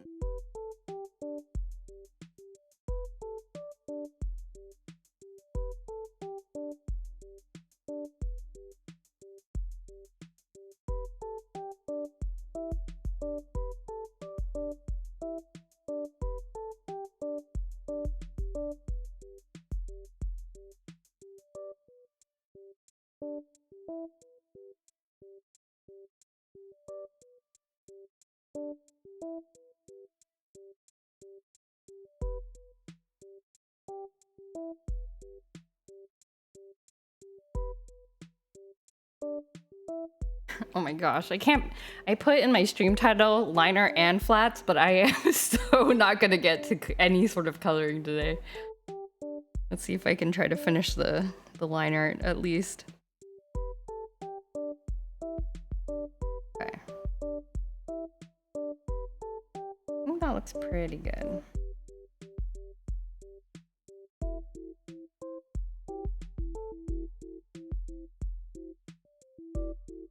Oops.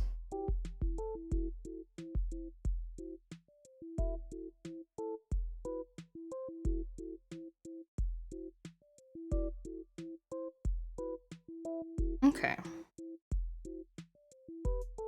It has a question mark, so technically not dishonest? Ah. You're right. You are right.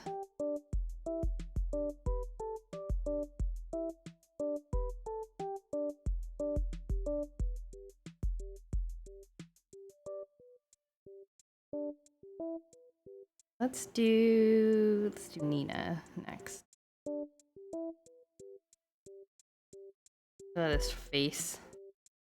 Look at her face. Raccoon done! Congratulations!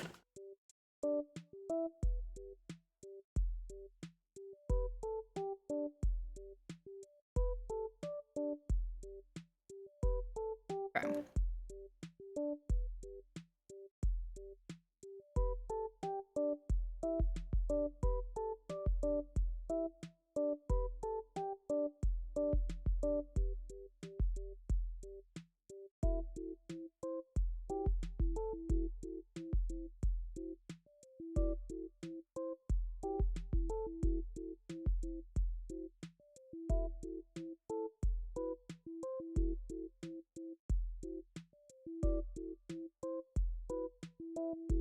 Price on a cracker. I hope the second stage proves to be easier.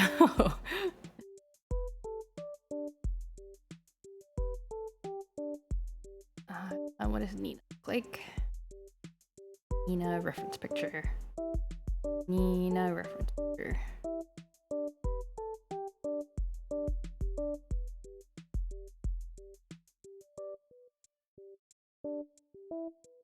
I actually bothered to give Raxel a shiny, which I don't tend to do. Ooh. But you'll eventually have to give them all shiny forms, right? I suppose you could make your game, though, like, only certain Pokemon have shiny forms. Yeah, I guess you could do whatever you want. Raxel, Raccoon plus Rascal. That is a cute name.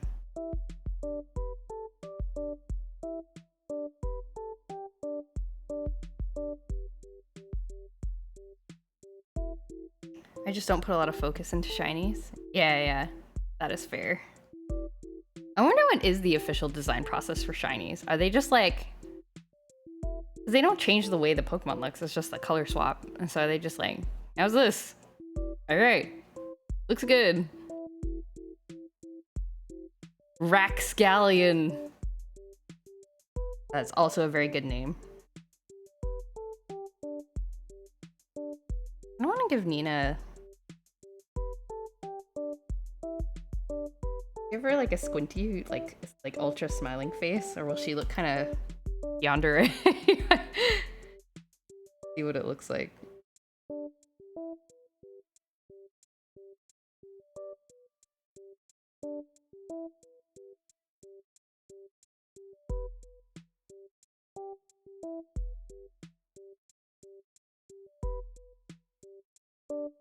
Probably no too different than alternative costume schemes in fighting games.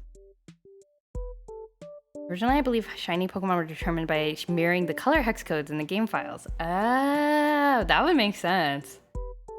I see. That would make a lot of sense. I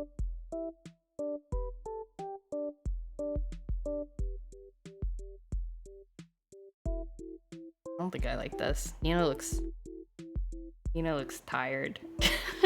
But I kind of want to give her a slightly different expression than just like wide-eyed smiling, which is what the other girls have.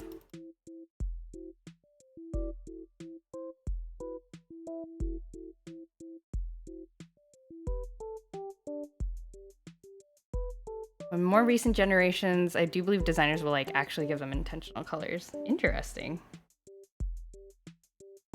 There are some shinies that are almost unnoticeable color-wise. Oh yeah.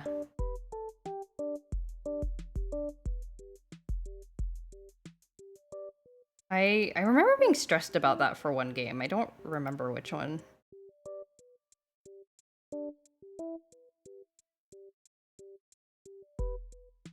What the heck is a Rapska?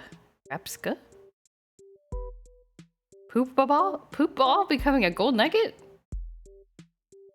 What is this? What does this mean?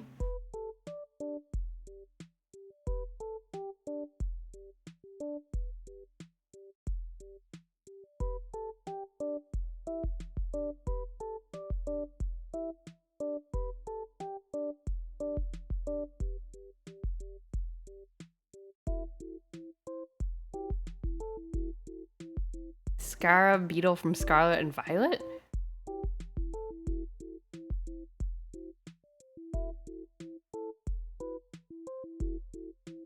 I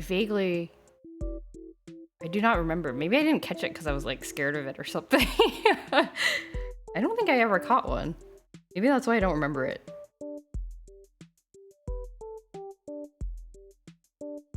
Sounds vaguely familiar though.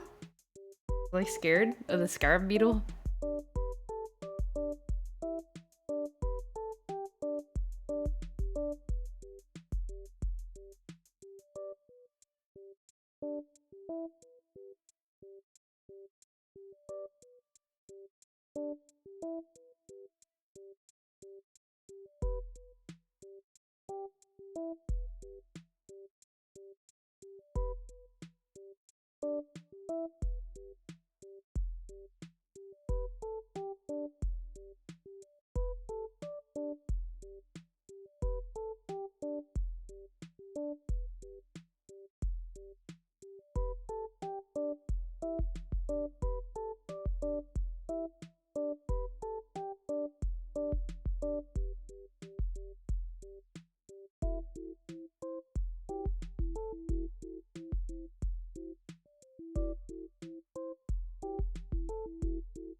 I don't know if I like Nita's mouth the way I drew it. She looks just kind of like she's alarmed.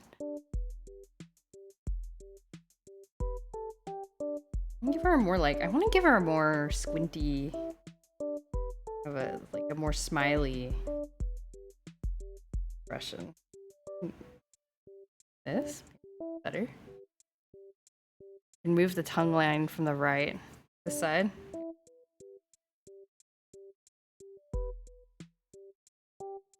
Perhaps. I think making her eyes flat on the bottom helps. Also.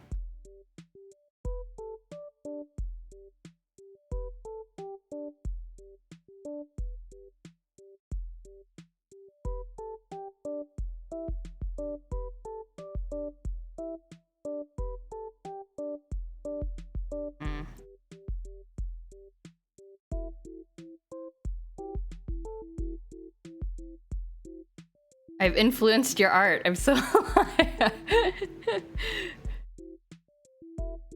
was worth trying stuff. I think it's the eyebrows actually. Her eyebrows are kind of tilt them inward a little bit. She won't look as concerned. I think this helps.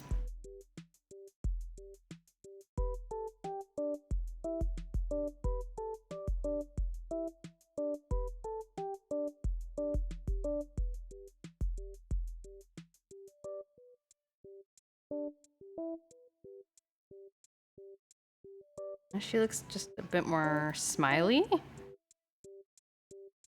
think is good. You suggested Cloud's faces for the Crisis Core drawings. Oh yeah! I forgot I did them. I blocked them from my memory.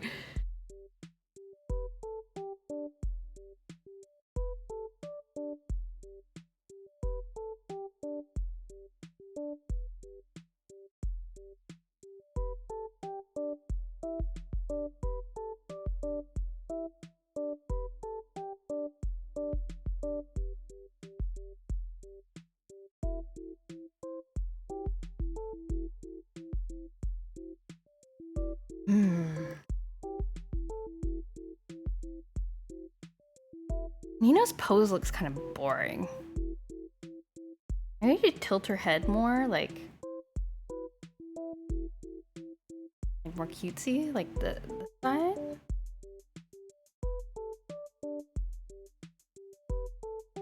Maybe towards her. Tilt it. Her head.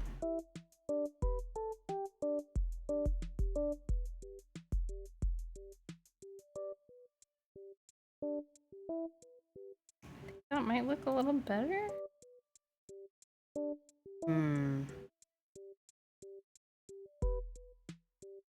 Such a creative workaround to the capture card, not recording the ending. Yeah, I just like stubbornly did not want to upload it with just like a black square and be talking over nothing. That felt bad.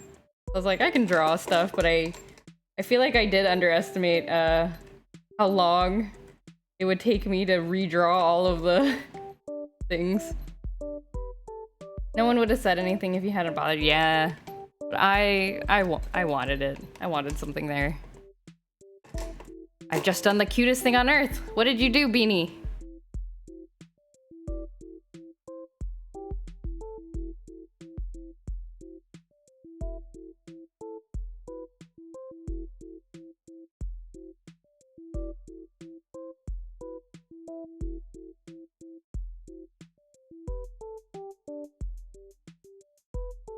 Hide the line art for a sec. Rascal, the little scamp Pokemon. Rascal, the little scamp Pokemon.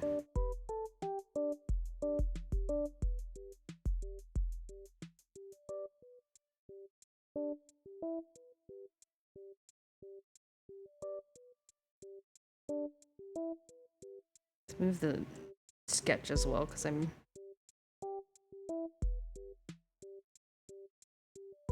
Yeah. Okay. Oops. He's bold. There we go. There we go. That looks a little cuter, I think.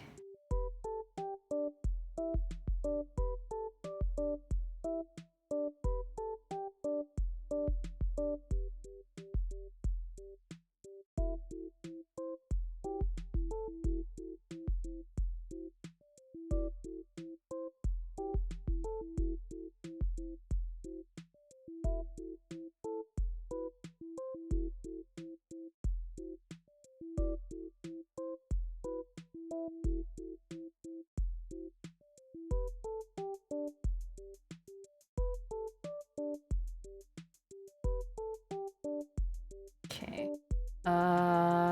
Collared blouse. She has a collared blouse. With like a ribbon thingy. Not too hard, I think.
Ribbon.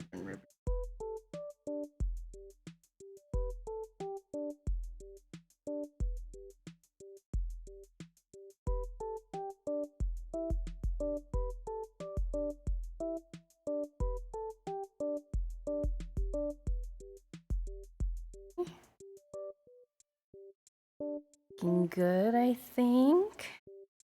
Apron. How does one draw an apron?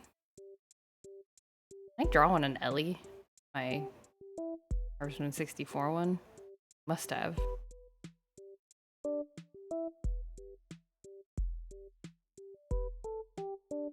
Well, I did, but hers looks like really different.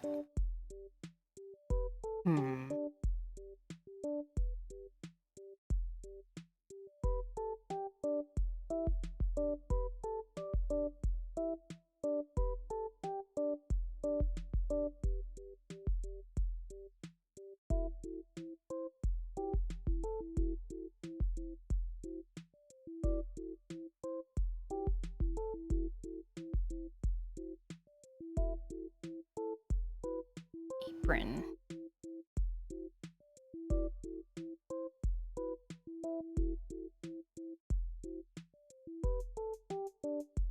Time to look up frilled apron references.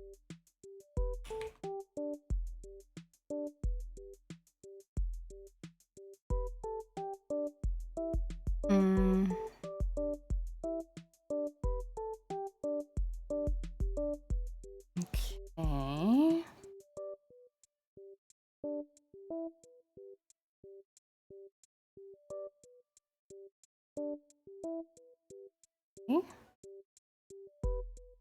I think it's roughly similar to how I have it drawn.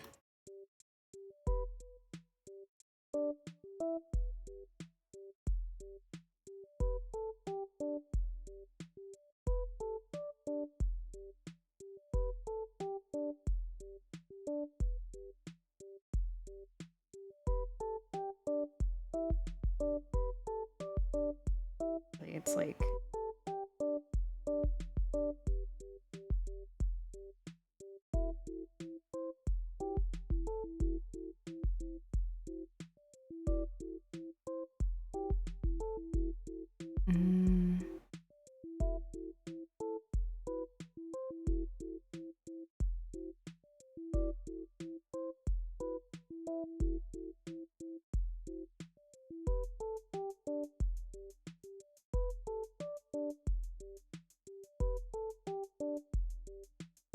Oh my gosh, there's frills around the whole thing. Oh!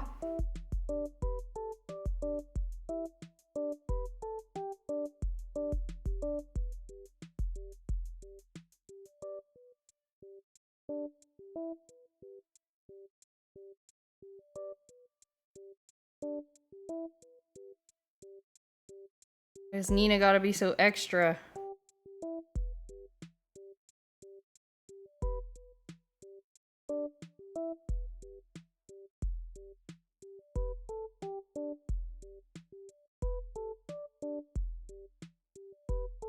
Passing by to say hello. Can't watch today, nor could yesterday. Still in forever quest of watching a full Harvest Moon stream. Thank you for saying hi. Have a good art. Thank you. Thanks for saying hi. Always good to see you in the chat. Now that I'm done with Stray, there will be more Harvest Moon opportunities. So don't worry. Thank you so much.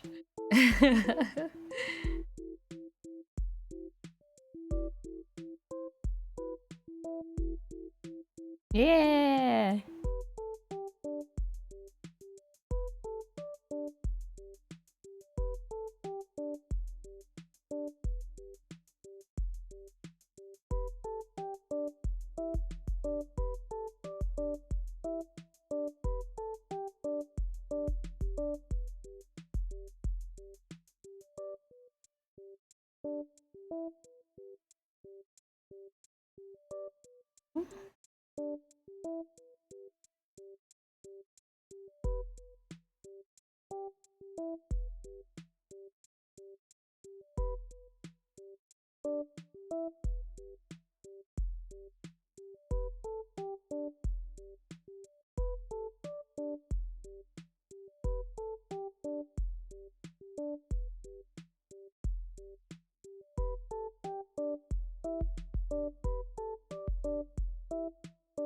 Oh, I didn't even like sketch in what her other arm should be doing. Maybe it'd be cute if I try to do something.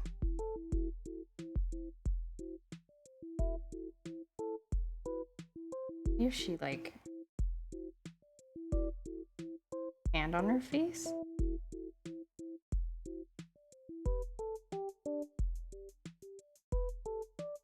Something like that, maybe? Cute.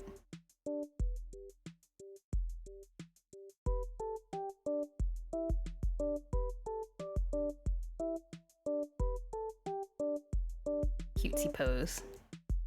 She's supposed to be the most like immature and like youthful one, I think. Based on my interactions with her so far. Got like the cutesy style going on.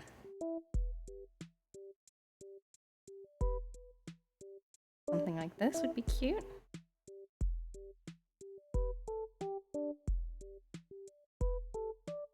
Yes. Yes, I like it. Let's do this.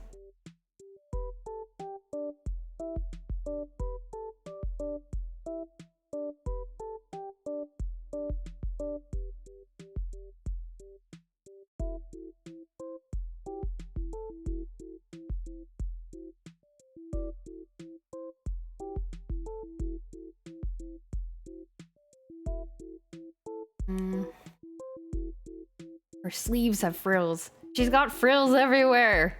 This girl. I just noticed she's wearing like a solid white dress with like an off-white apron. She's just walking around in her just a solid white dress. It's kind of unusual. I guess because her hair color is so intense.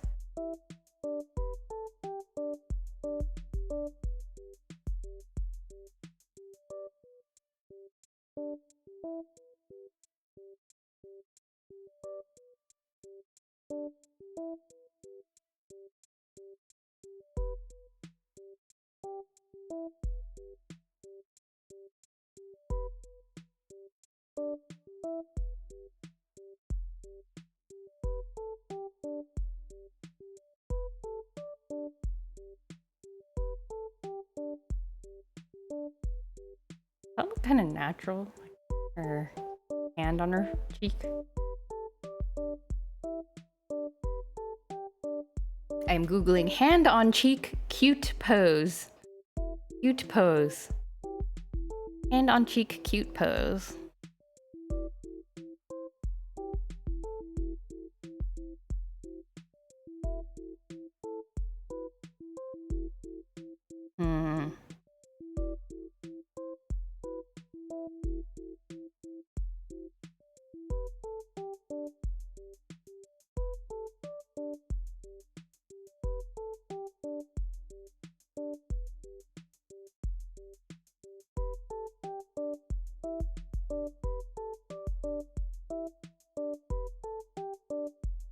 I wonder if this is a thing that people actually do in real life. I don't think I've ever done this in real life. Like, put my hand on my cheek, like, oh my god. I think, yeah, I kind of like bring my hands up to my chin, but I've never like put it on my face. Too far. It's too far away. Oh, you do? Okay, I guess it is a real thing. Maybe I'm just too lazy. I like bring my hands up to my like chin area, but I don't like put it on my head. Put it on my face. I'm too lazy, I guess.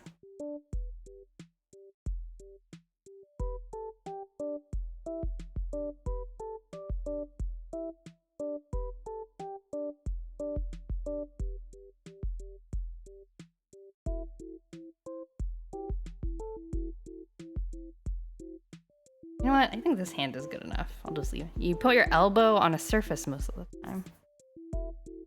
Oh, I see. Or for like resting.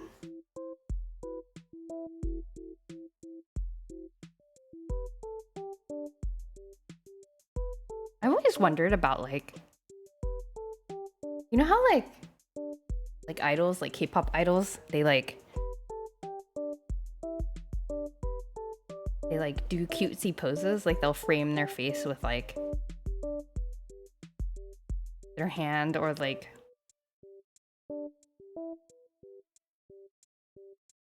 maybe I shouldn't put her hand on her face, but I've always wondered if idols have to take like classes. Like if somebody teaches them, like does somebody teach them how to pose and stuff? They must, right? I think that's like 50%, like 50% of good lookingness is like probably your like actual looks, but the other 50% is probably how you pose. And that seems hard to learn. There must be like teachings, pose teachings.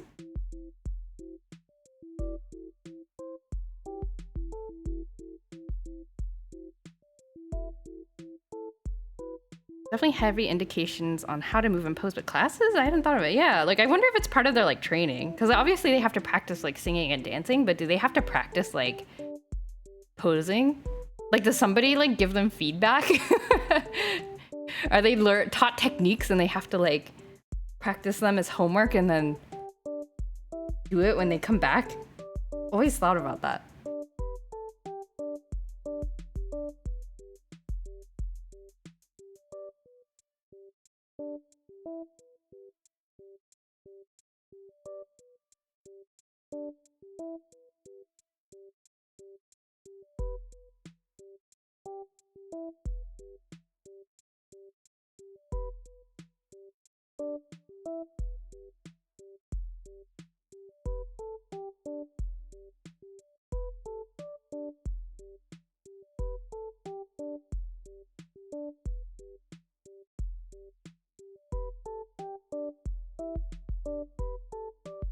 Somebody's got to teach them.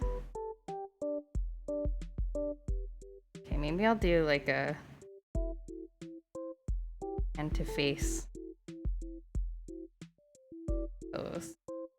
This.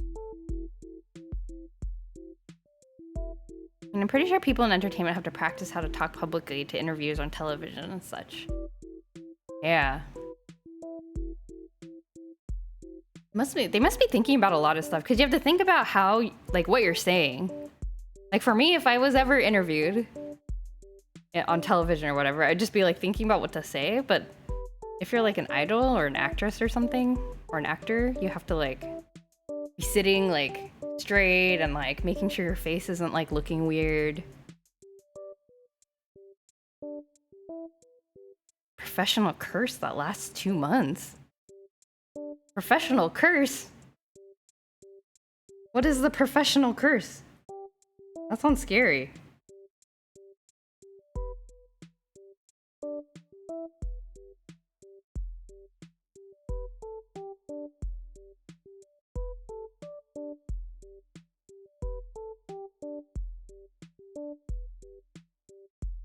Course. Oh.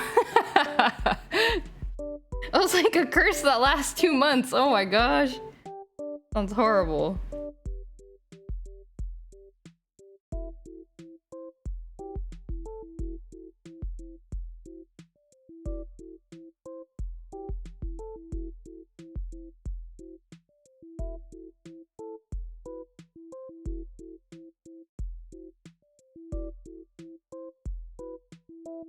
I don't know how to draw Nina's hand. A professional curse is what they give them when they screw up the interviews. Yeah. I was wondering like, oh, is there just like a known thing where like you just like there's some superstition in showbiz or you can't have interviews for 2 months?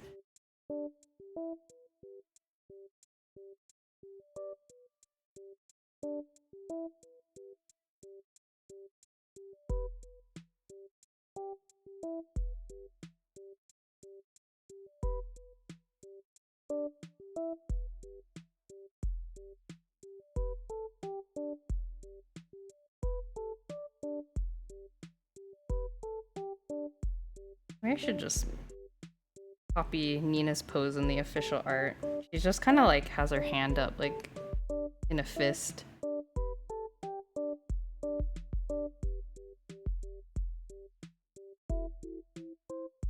Maybe this is fine. The only professional curse I can think of is wishing someone good luck out loud. Right. Yep.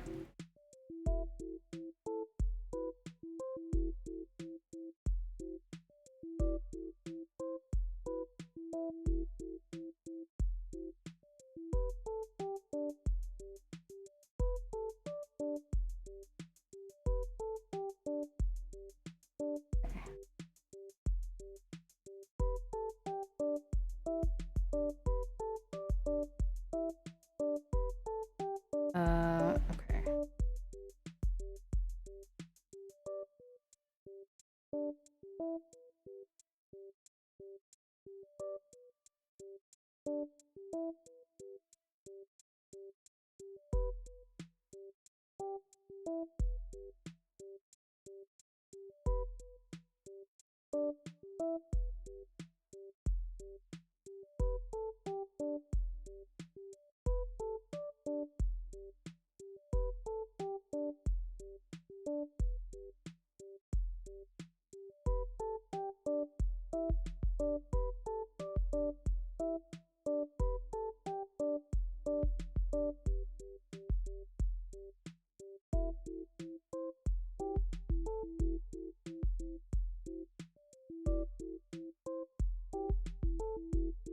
And Nina's clothes are weird. Now that I look at it. Like, she looks like she's wearing a hospital gown. That's okay though, I guess.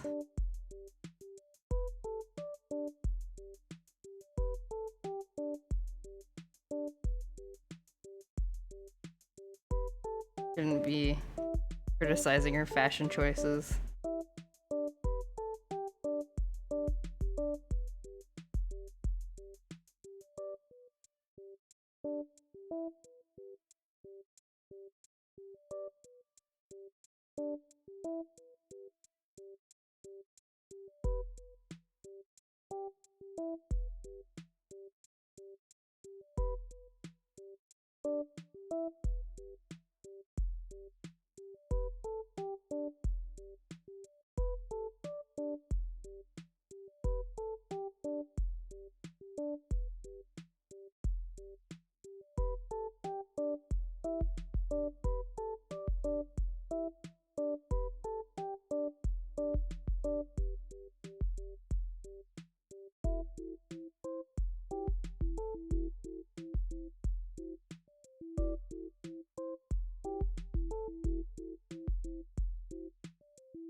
Bring the sleeve edge down a little bit because gravity, her sleeve would be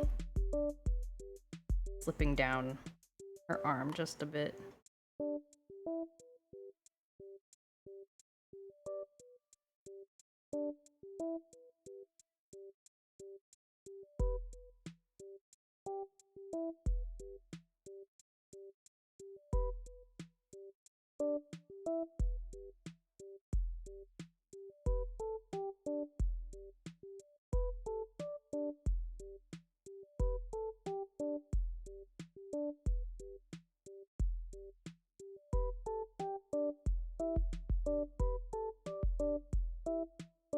Her pose looks a little weird to me still, but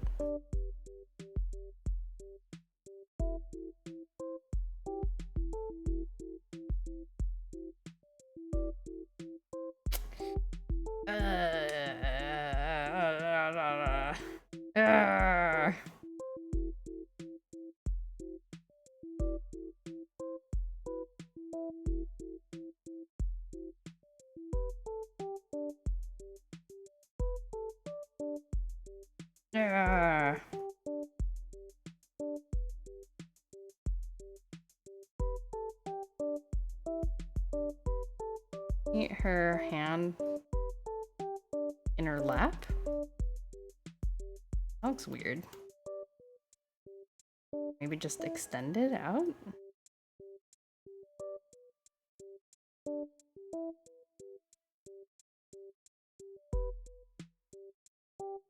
Behind her back?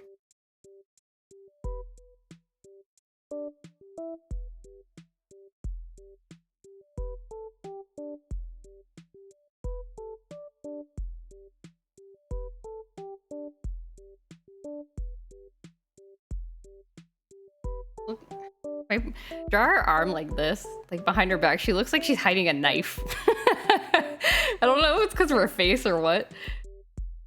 So in general, I feel like pink-haired girls are... They always look a little bit crazy to me. I don't know why.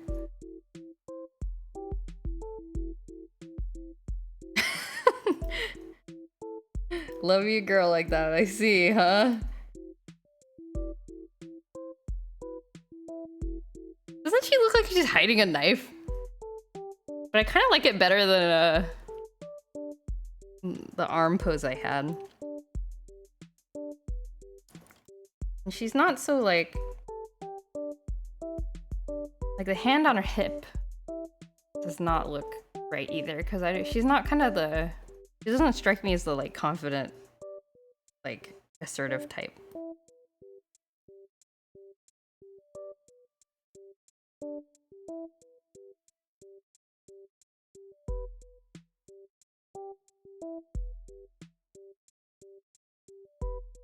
I'll go with hand behind back for now. I think I like that better than we had. And I don't have to draw a second set of sleeve frills.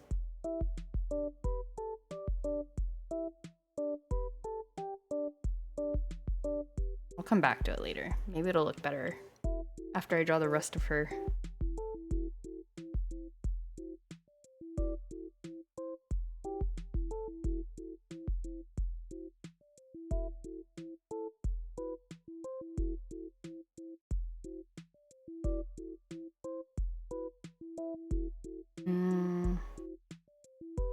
Okay, so she has... wearing a dress, but she's wearing an apron dress.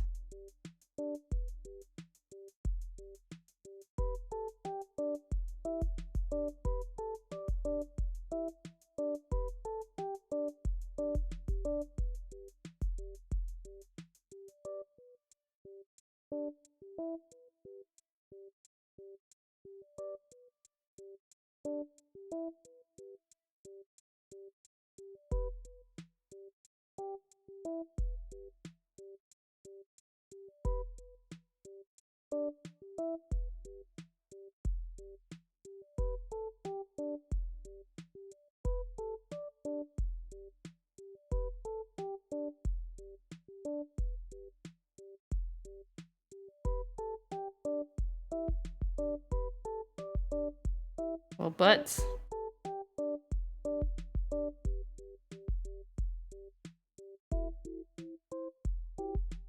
Why butts?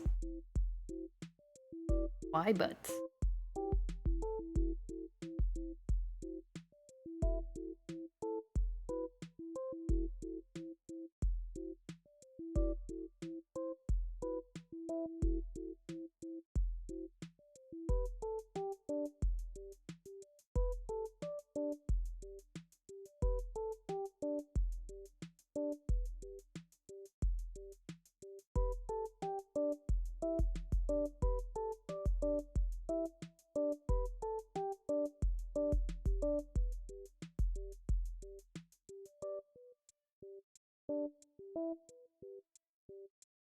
Weeks ago, I sold somebody a copy of Castlevania Aria of Sorrow for the GBA. Just got a very angry refund request. As it turns out it was actually a bootleg. Oh no! Oh no! Honestly, I thought it was legit, but I'm not an expert on these things either. Yeah, it's pretty hard to tell unless you like open it up, basically. And even once you open it up, it's like hard to tell. I guess all you can hope for is hope that the person believes you. You didn't mean to, like, that you weren't trying to scam them or anything. Oh no, that's really unfortunate. Where did you get it? Did you also buy it, like, on eBay or something? Or, like, did you get it from somebody else?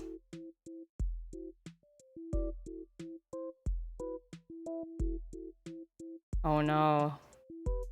Maybe you guys can, like, split it or something. Like, do, like, a half refund.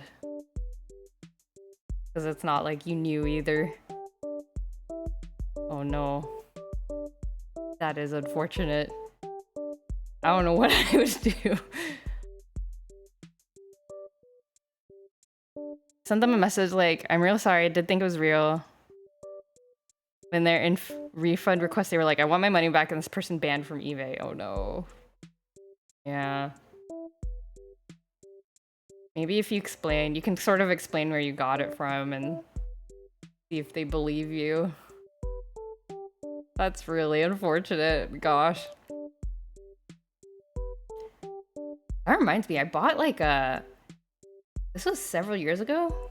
I bought a copy of Pokemon Black, or no, Pokemon White 2? Or was it Black 2? I can't remember. I have a copy of one of them to play, and then I ended up never playing it. I haven't even like checked it. And occasionally I'll remember I haven't. I'm like, is it real? Maybe I should check if it's real. I don't know if DS games though are as easy to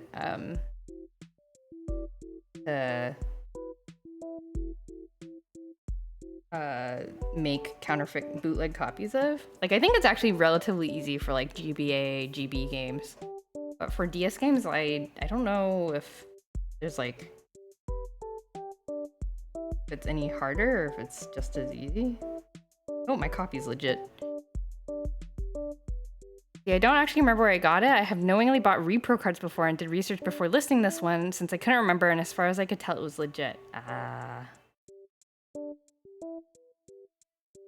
See. Oh man.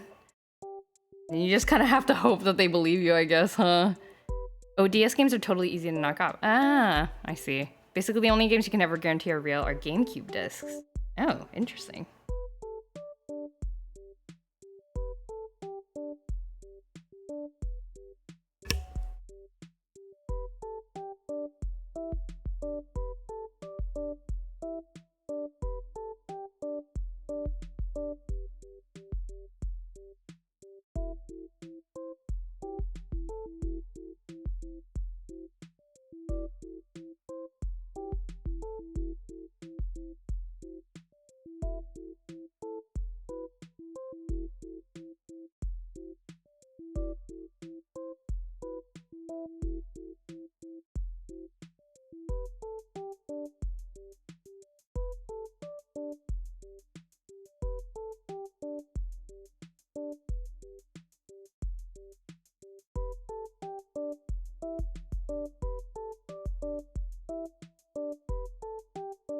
Variety disc formats makes them very hard to copy. That's why GameCube games are so expensive on the aftermarket compared to contemporary disc-based console games like PC or Xbox. Oh. I see.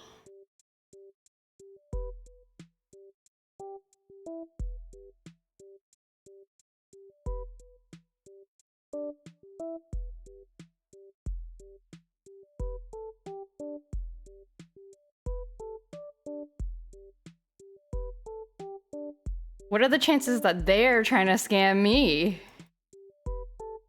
Oh, interesting. Uno reversal. You should ask them to show proof, I guess. Like, how do they know? Send pictures and stuff.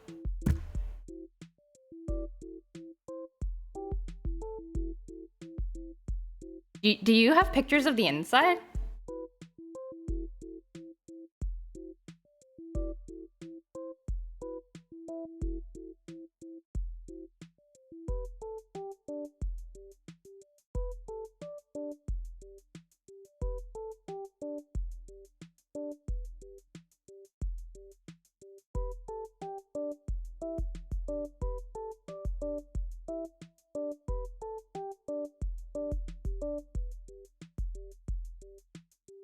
Part of their message was I could tell it was fake right away because it wouldn't fit in my GBA and I had no problem playing it. What?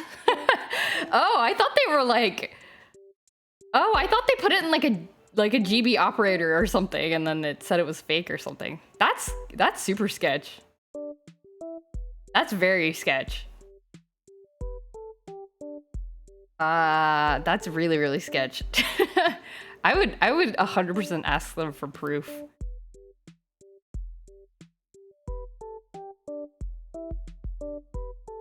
I don't have the tri-tip screwdriver, need to open those. Just took both sides of the pictures of both sides of the car. Ah, okay. Yeah, it would be great to know why they think it's fake. Like, I took it to a local game shop and they said it was fake. What? Were they trying to sell it or something? And they couldn't, and now they're mad.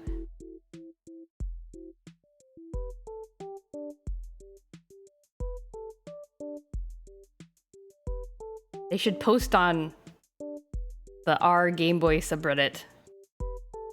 There's a lot of posts in there of people asking, like, is my cart fake or not?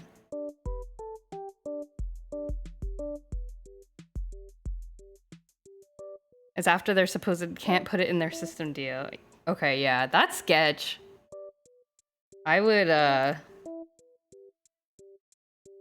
I thought they were like, I don't know, had some sort of technical, had done some sort of technical check, but it does not sound like they did.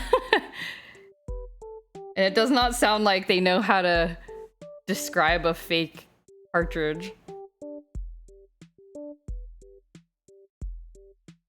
I mean, you could also ask them, like, if it's a fake and they don't want the fake, you could ask them to return it, right? Because it's like, if it's fake and you don't want it, give it back. And then I'll give you a refund. I'm bad at conflict. Oh no, I understand. I'm the same way. I would ask them to return it. Because, like, if they don't want it, they should return it, right? But if they want to keep it, then that's, like, weird. And then if you have it back, then the refund's no problem. So do they not want to return it?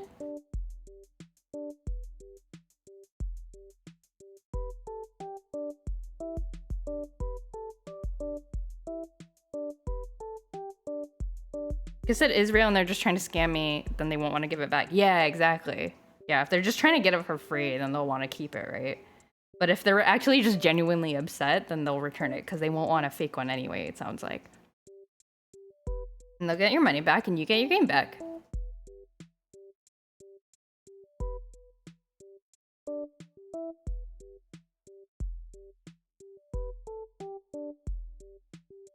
If it's fake, then a return shouldn't be a problem. It is when that means I'm out $95.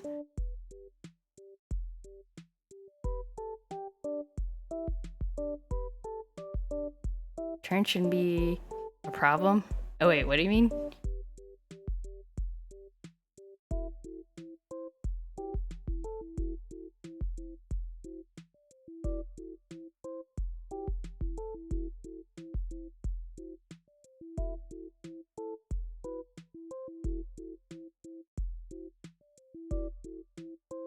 Responding to what you're saying.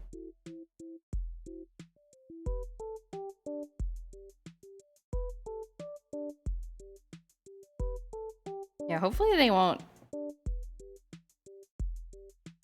give you too much of a fuss.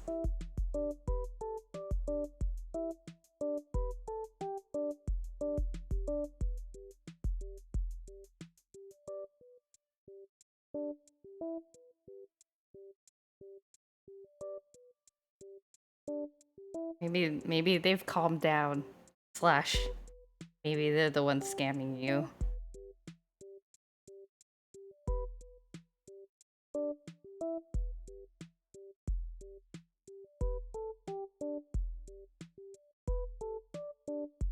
Talk to Vel about it when she's much better at conflict resolution than I am. Good idea. I'm sure you two will come up with a good game plan.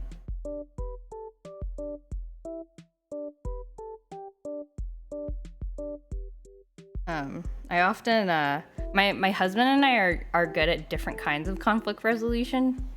Like, he's good at the, like, she asked for no pickles. Can you please fix the order? And I'm like, no, it's okay. I'll just eat the pickles. It's fine. Like, he's good at that kind of thing when, like, clearly something wrong happened and you have to be assertive about it. And I'm better at, like, interpersonal, like, somebody is, like, upset with me at work and, like, I don't know what to do. And they're like, blah, blah, blah. I'm like, well, you need to do this and this. I'm good at, like, calming people down. But I'm not good at, like, I'm not good at, like, my order was wrong. Can you change it? Or, like, can we switch to a different table because the chair's wobbly or something like that? Like, I'm bad at those kinds of things.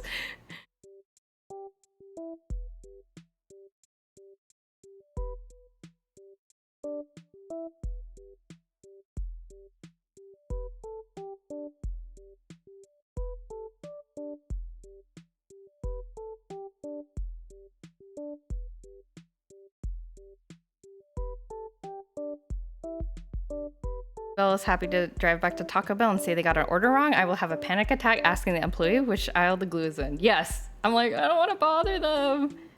I'll just, like, wander around for 2 hours by myself. I will do everything I can before I talk to somebody. Like, I'll look online. I'll, like, look on the website and, like, see if the website lists which aisle the thing is in. I'll, like, look by myself. And then I will ask people, and I'll ask someone.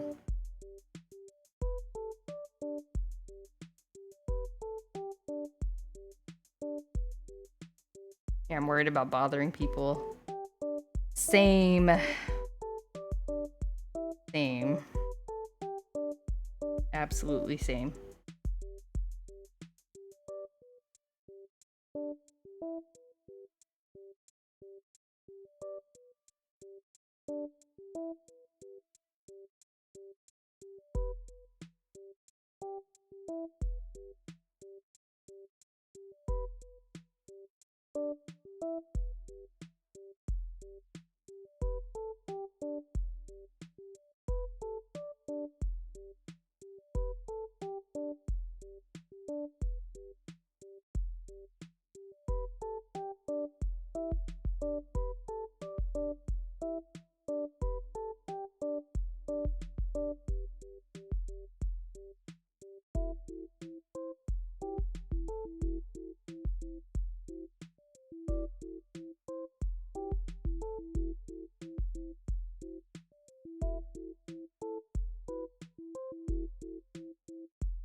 Okay.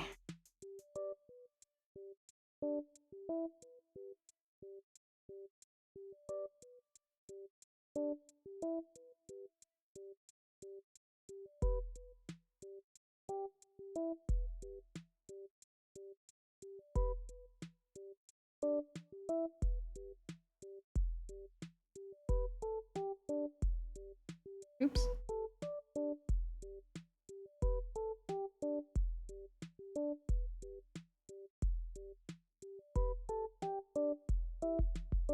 Okay. Nina is done, kind of?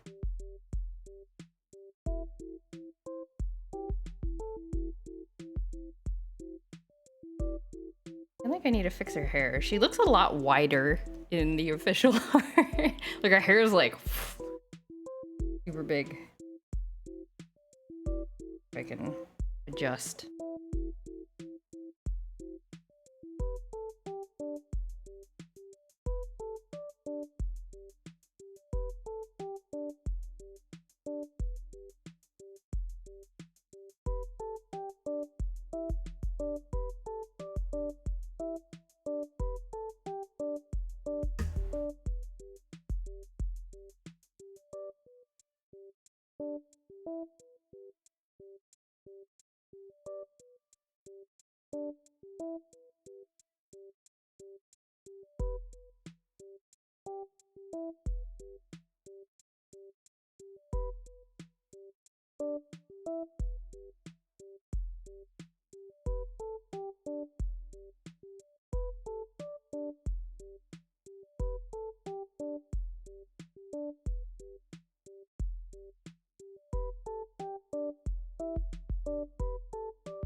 A little bit better.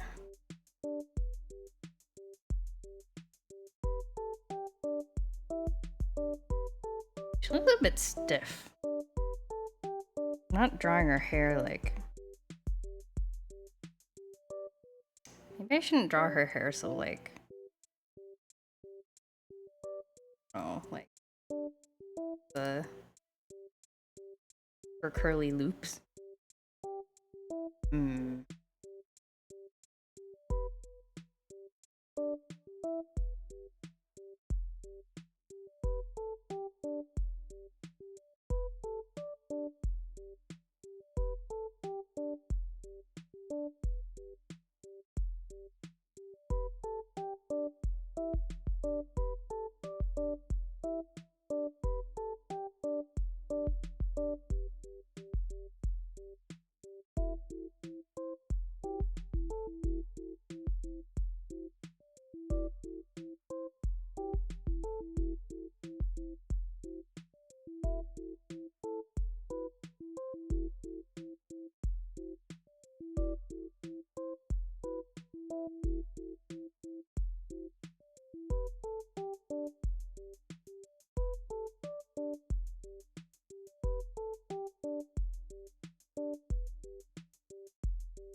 Like this.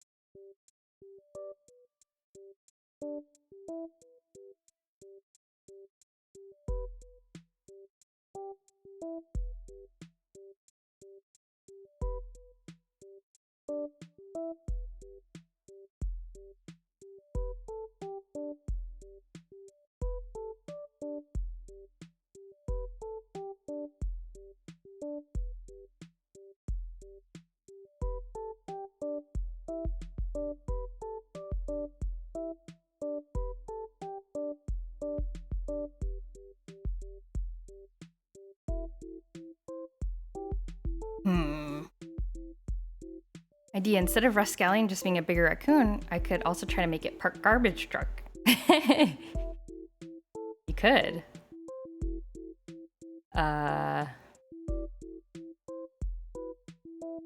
Galleon. Or you can make it like a...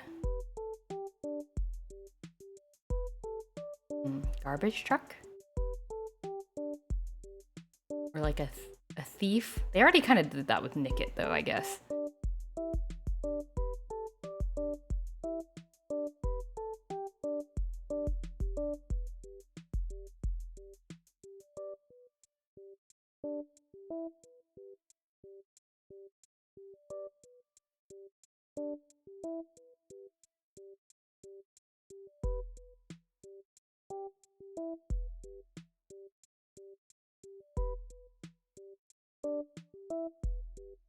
Because it's already planned in the lore that their ability to digest any material has made them quite popular as a natural form of garbage disposal.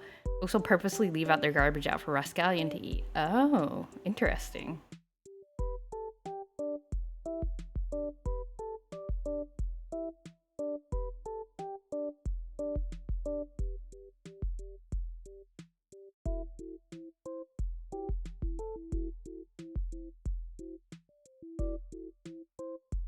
I think this is good enough for... The whole thief raccoon thing is a bit played out in my opinion, so I wanted to give my silly little raccoon a difference. That is fair. I think that makes a lot of sense. Also why the line is mono, normal, and also not dark type. Makes sense. Garbage truck raccoon. Maybe they have like a little... Well, for garbage trucks, the mouth would be that like compactor part on the back, right? I'm not married to the garbage truck bit, but it could be interesting. Yeah. It is an appealing mix. But the visuals that come to mind immediately are difficult. But again, then again, I'm not like I'm no good at like character design, so.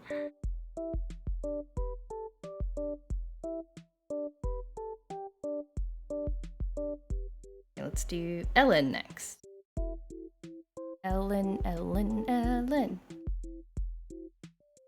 Tomboy character.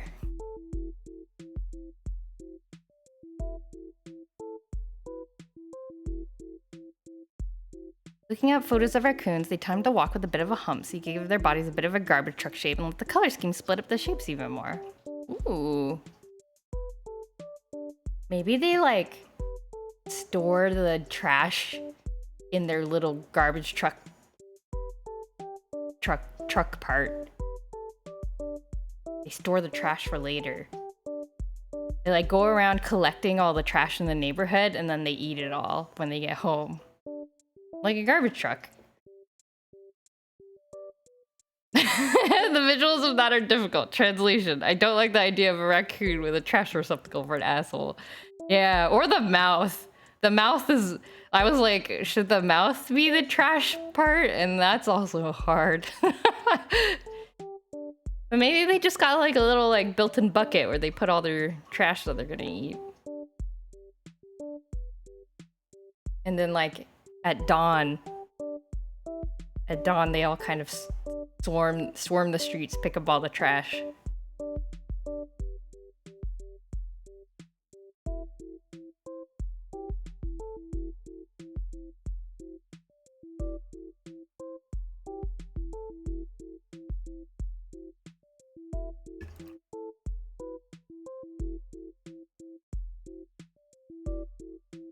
Maybe, but the regional Delibird also has a trash bag for a tail. Oh, interesting.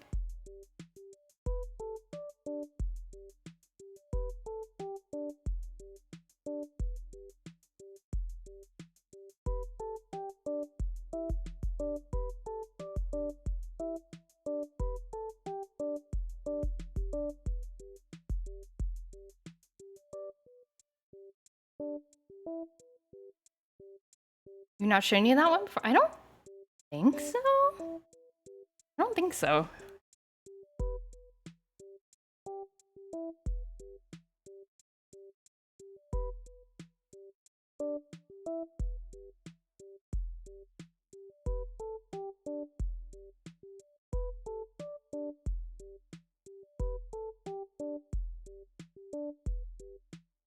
flying grass and based on the concept of nature conservation. They go around parks and forests picking up trash and storing it in their tails to dispose of later. They also hate trubbrush. Ooh, cool. They've evolved. The Pokemon have evolved around trash.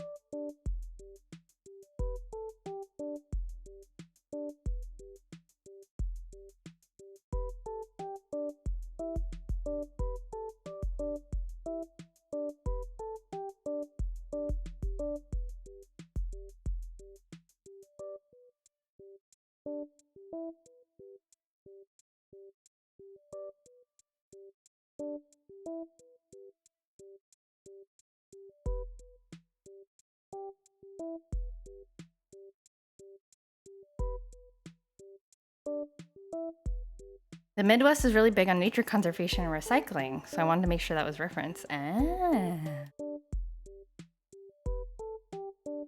Hey.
On a whim, I googled garbage truck raccoon, and it's a bunch of images of raccoons hanging onto the back of garbage trucks having the time of their lives. That's cute. And does not surprise me at all. That seems like a thing that would happen.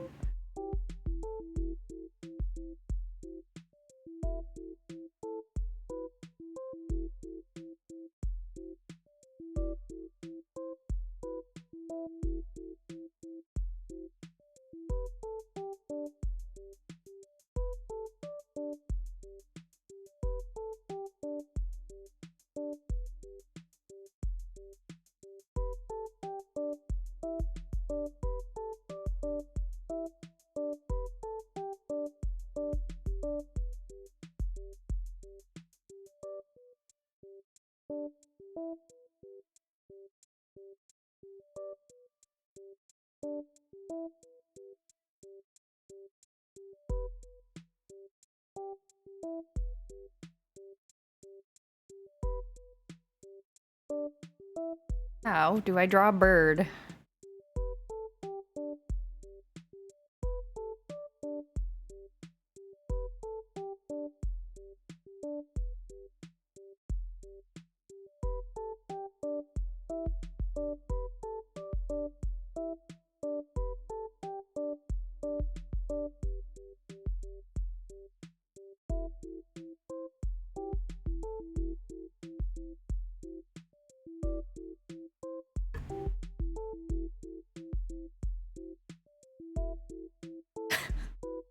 Seems pretty good. Nice bird, thank you. I should make it a bit smaller. Just a touch smaller.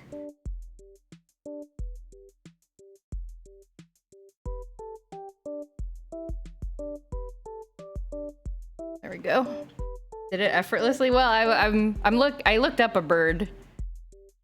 I looked at a bird and kind of absorbed the shape. Nice job, thank you. Ellen needs some hair. I keep calling her Ellie on accident. It's the wrong generation of Harvest Moon character. Ellen.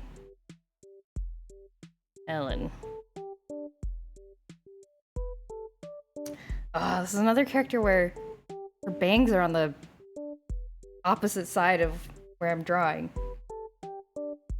How do we do this?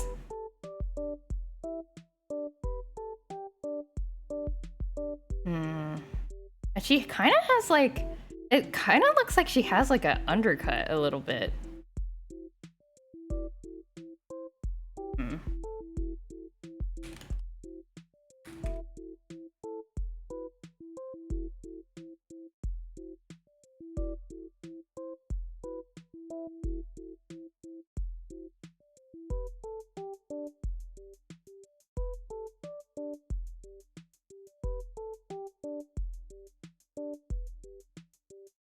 I don't know. Like she has like longish, short, well, I mean like short hair on top, but then a bit of an undercut on the bottom.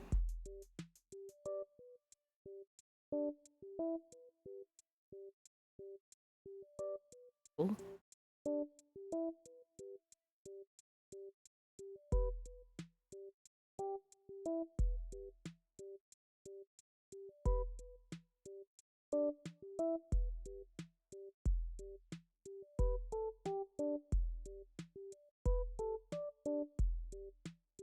I think the level to which I should have Rascallion be part garbage truck should be similar extent to how Digger's Bee is also part excavator. That seems like a good guide.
Just the face.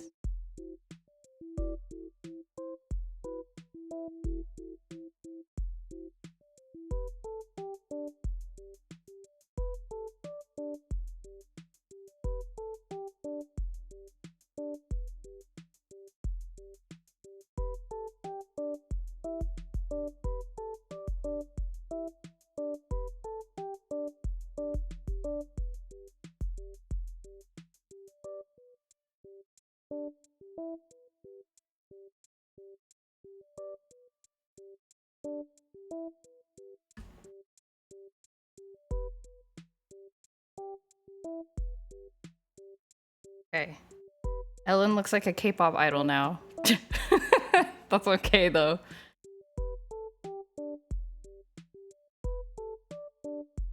It's kind of interesting attempting to update these designs to like a modern anime style.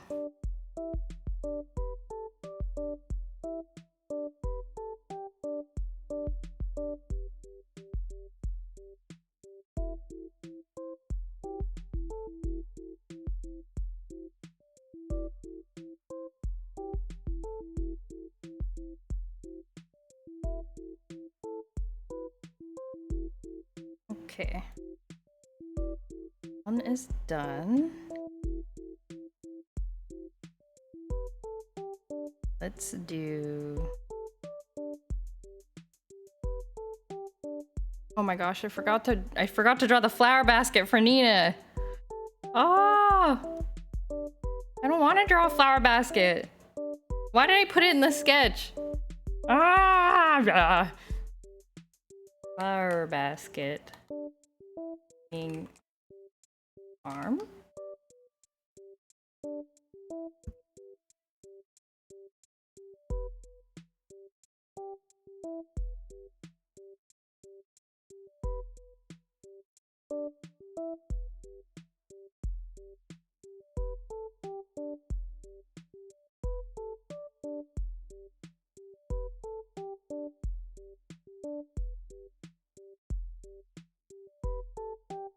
How do I draw a flower basket?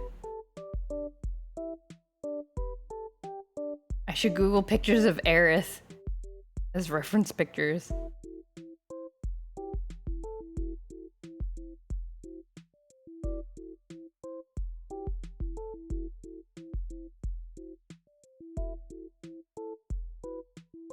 Oh my gosh, there's so many drawings of Aerith holding a flower basket. Good. Exactly what I needed.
How do I draw flowers in a flower basket?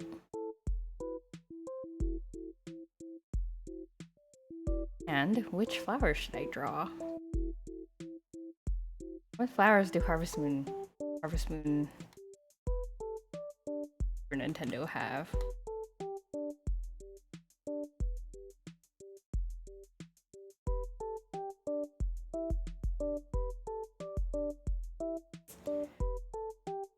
I mean, I could recreate the flower basket that Nina is holding in her official art.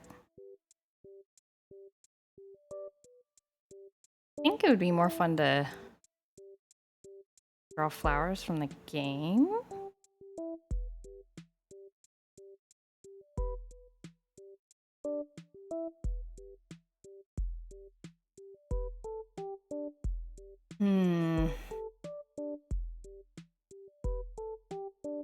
Flower.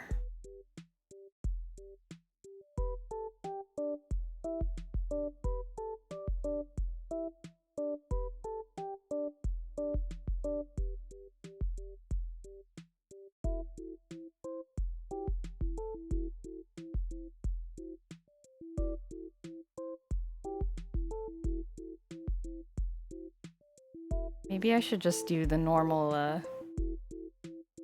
moondrop flowers. Classic moondrop flowers. And the pink cat flowers.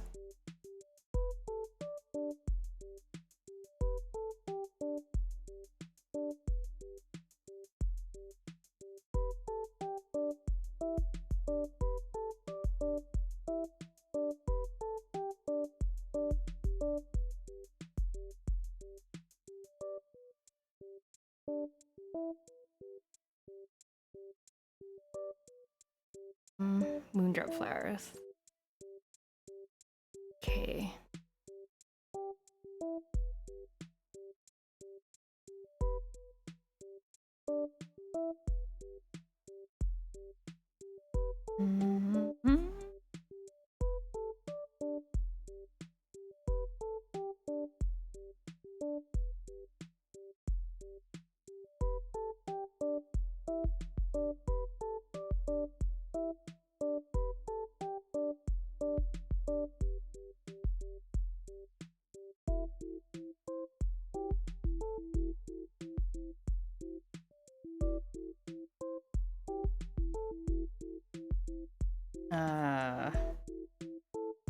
I don't know how to draw flowers.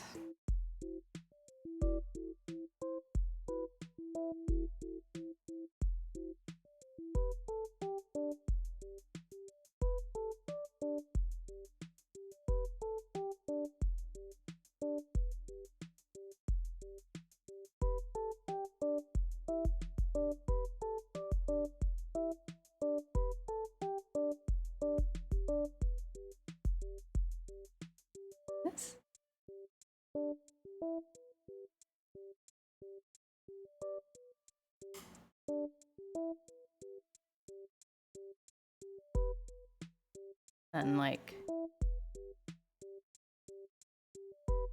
and stuff coming out.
Lineart is kind of a mess, but that's okay.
Okay. Good enough. Good enough, I would say.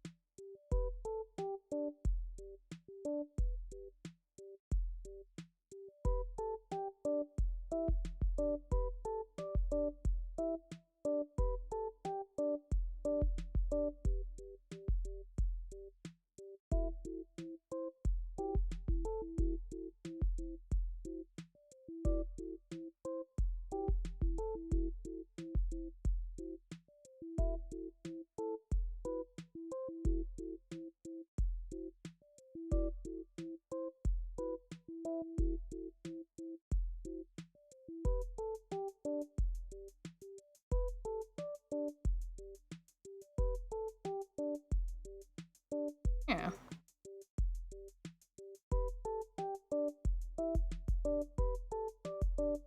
Okay.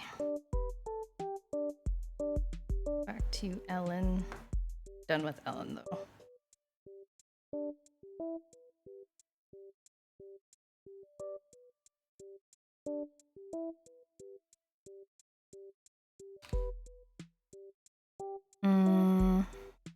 Okay, Maria. Next is Maria.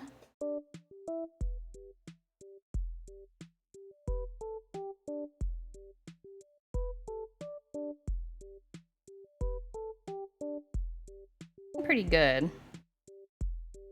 Like the balance of it so far.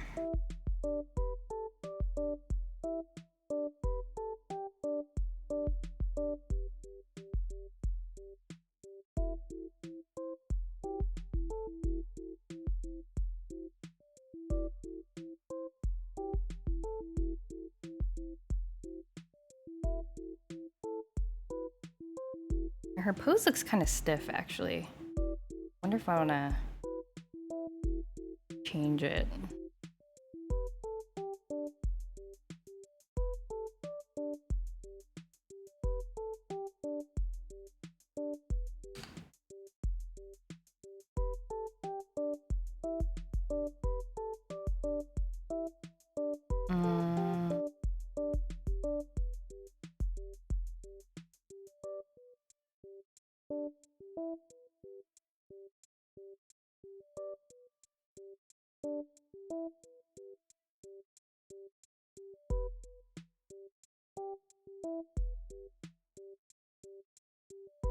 Well, let's just give it a try.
Make her head smaller.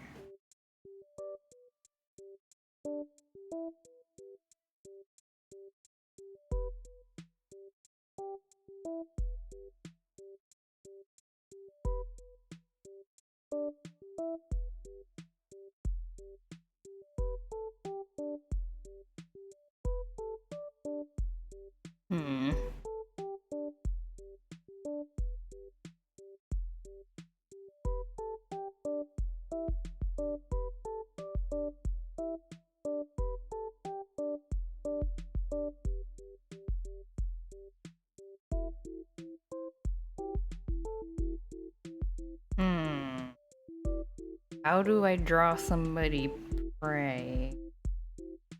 I think the tilted head is nice.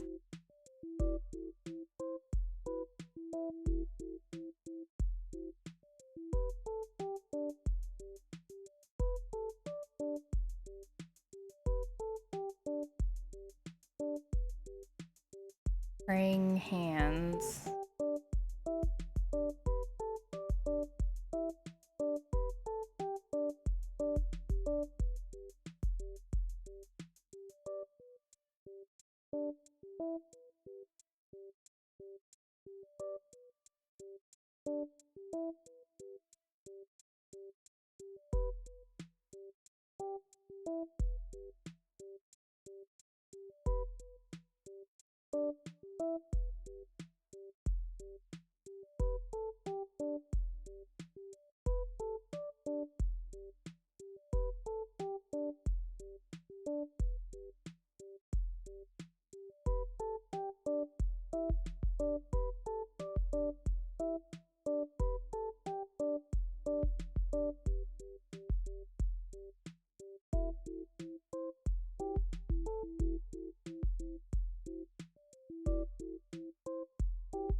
Rhea also is wearing like a one-piece dress.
Oh, she's wearing like some kind of belt or something?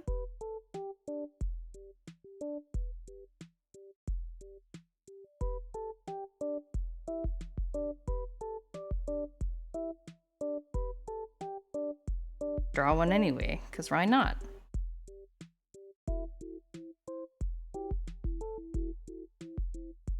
Why not?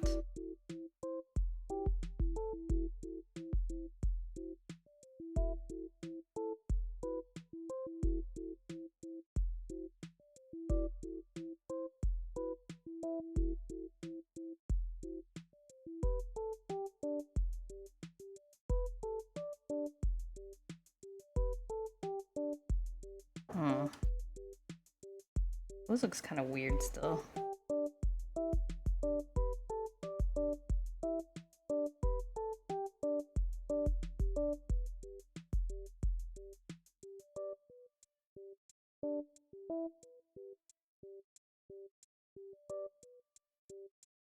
This?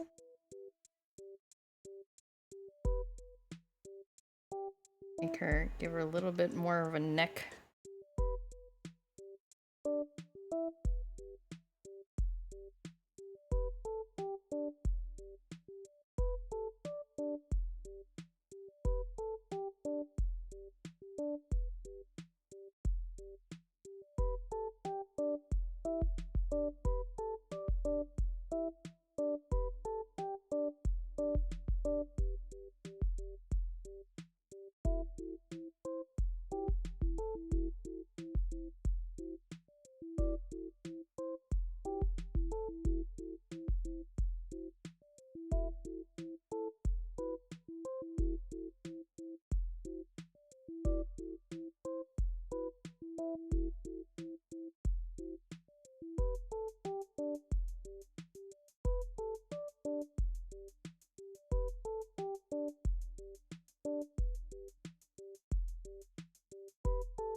A little better.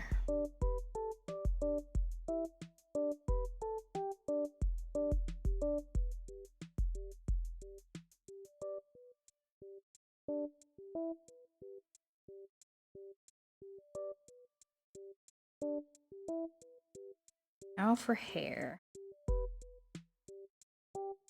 Just got a response from the eBay guy. Uh-oh. What'd he say?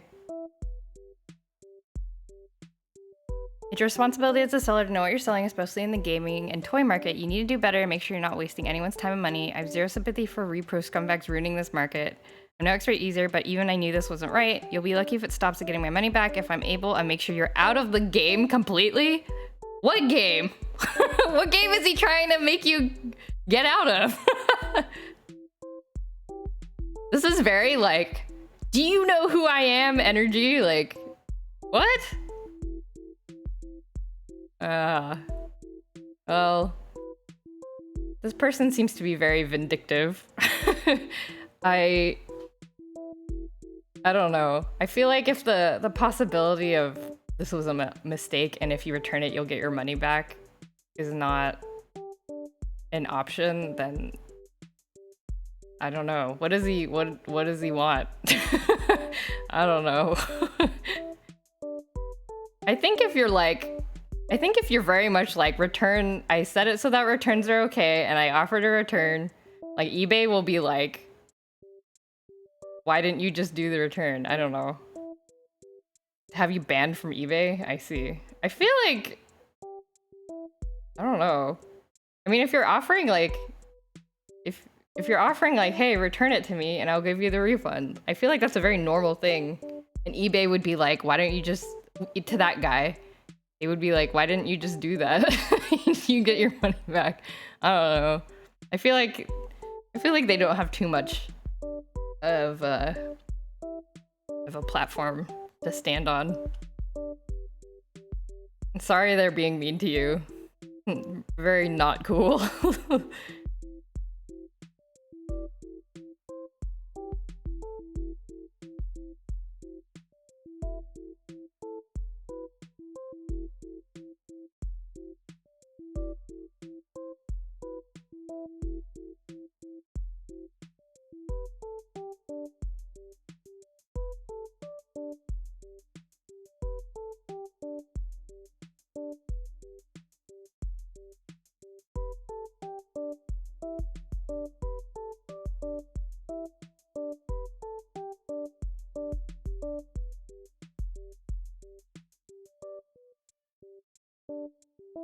If you really think it's fake, should be no trouble to return it and get your money back. But if you expect to get a refund and keep the game, that sounds like you're trying to pull the wool over my eyes. I did my best to research its legitimacy before listing it and had no cause to think it was a fake. I'm sorry if it's actually bootleg. And if you can show actual proof other than claims, I'll gladly refund you upon return, but your attitude is uncalled for. Yep. I think that's a great response. I think that is a perfectly good response.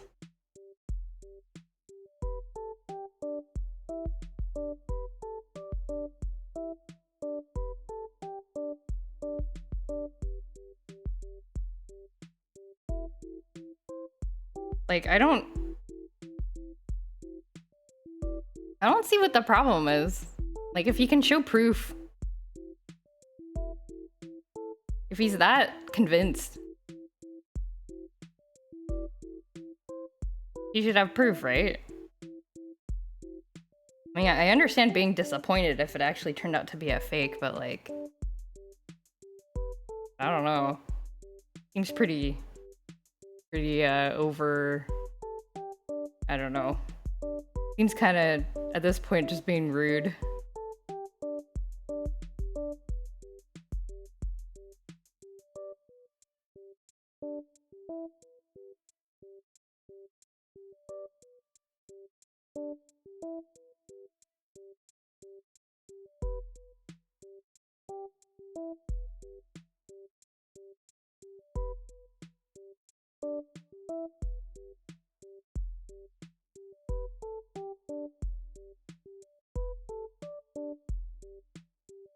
Nice, and you already left a negative review on your page, dropping the seller score down. Oh no!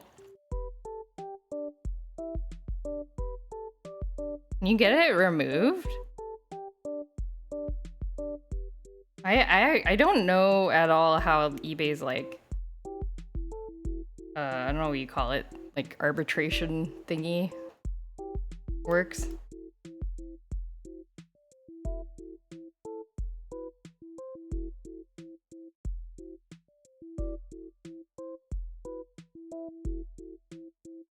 Hopefully, if it comes to that, hopefully they'll side with you. I feel like they should.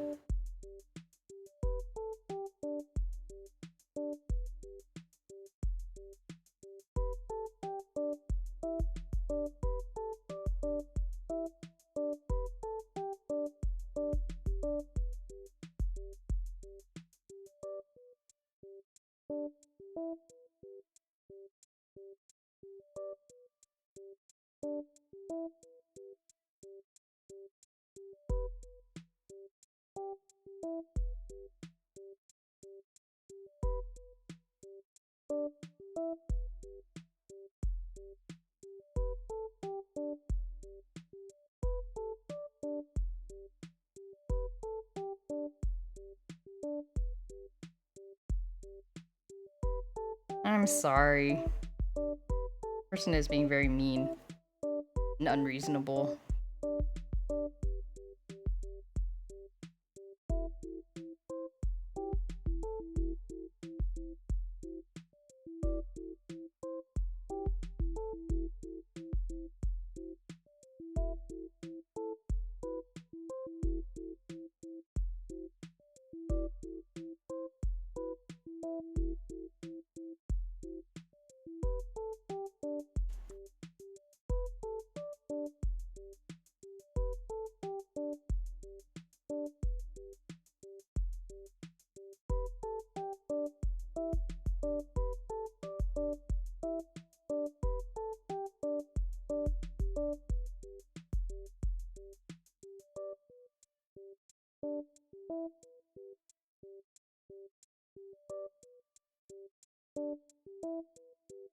I think we're done line arting the girls.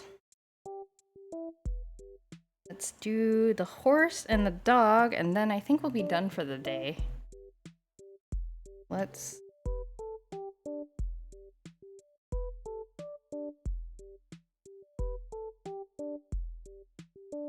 Okay, organizing layers. Yeah, line art. Okay, horse time. Horse time.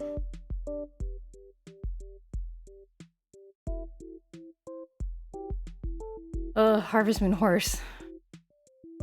The Harvest Moon horse, I basically gotta have to make up. Because the horses look very different in different games. Try to get the most cute looking version of it.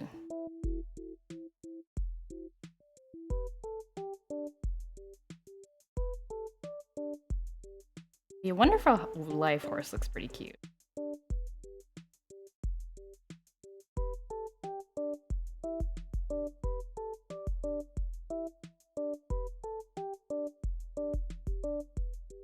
Okay.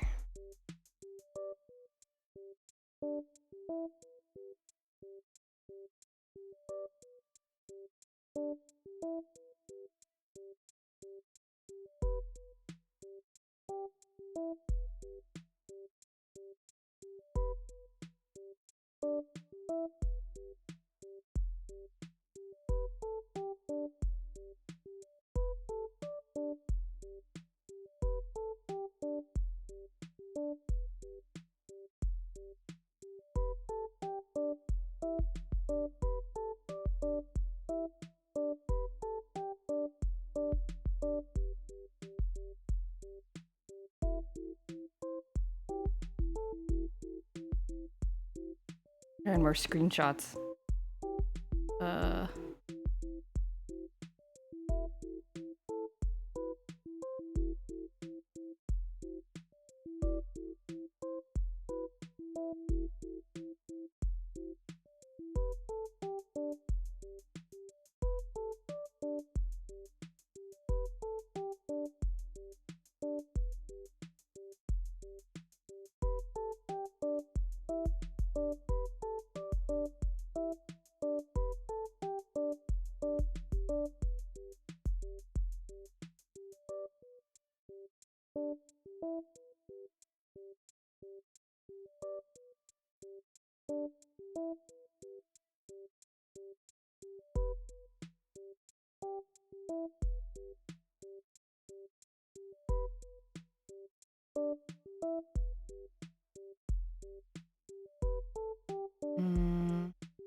Oh, the story of Seasons horses look pretty different.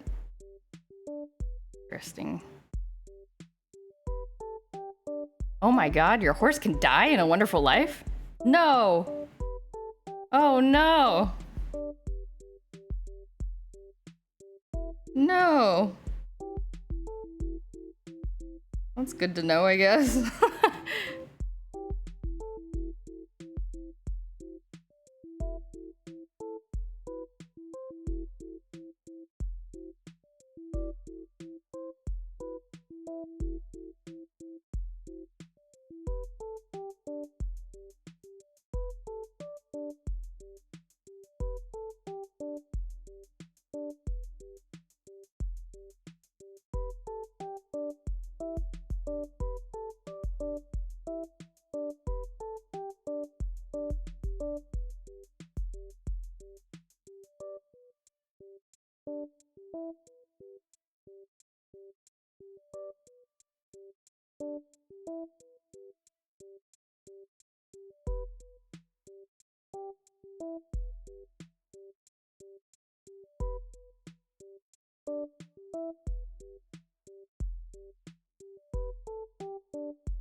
I noticed your digital art tends to have liner on the thin side. Have you ever tried to use thicker lines for drawing? I do sometimes, like, especially if I'll use thicker lines to like outline the outside. So like, for example, like sometimes I'll like outline characters like this, you know? So that it like stands out, especially if it's like a smaller drawing, like an icon or a profile picture or something like that. But yeah, I don't know why I tend to use thin lines. I think because I tend to, maybe because I've done so much with like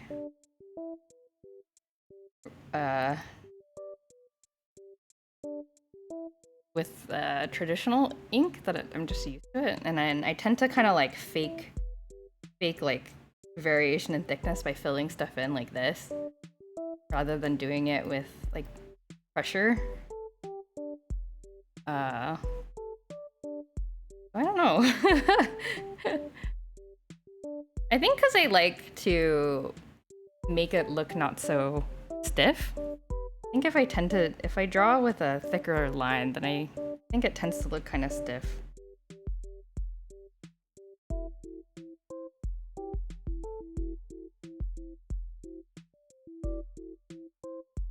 But yeah, I don't know. It'd be fun to experiment sometimes. It's a good idea for something to try.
Get rid of this mouth.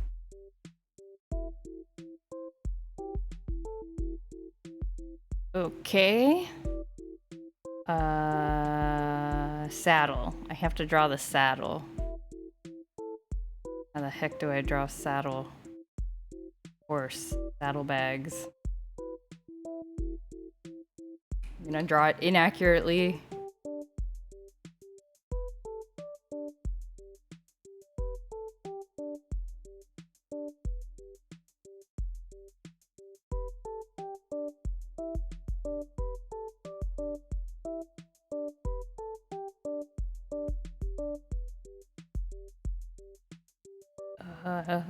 Saddles are so complicated. They look so hard to draw. My goodness.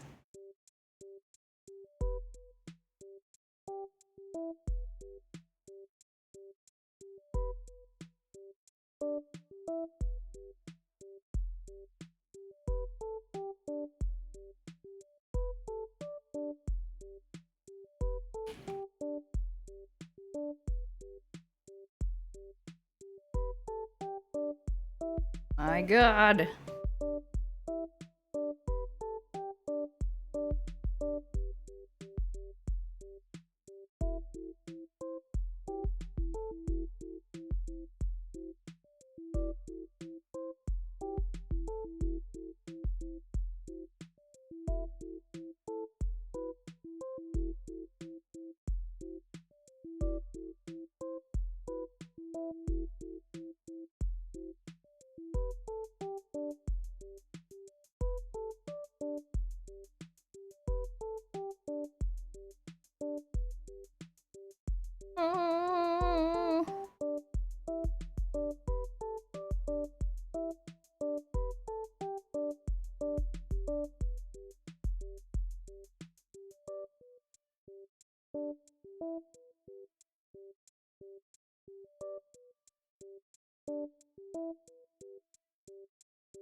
Yeah, I think that looks pretty good.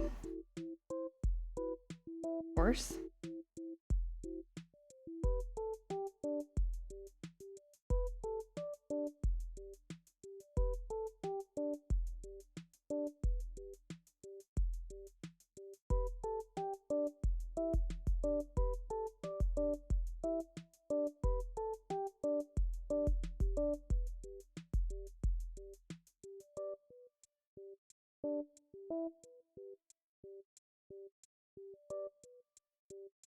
Smiley horse? Or not smiley horse?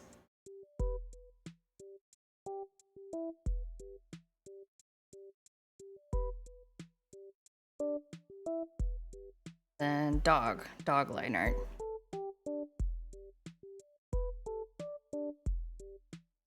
How did I draw the dog in the previous one?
Doggy tongue? No. No tongue? No dog tongue? Hmm.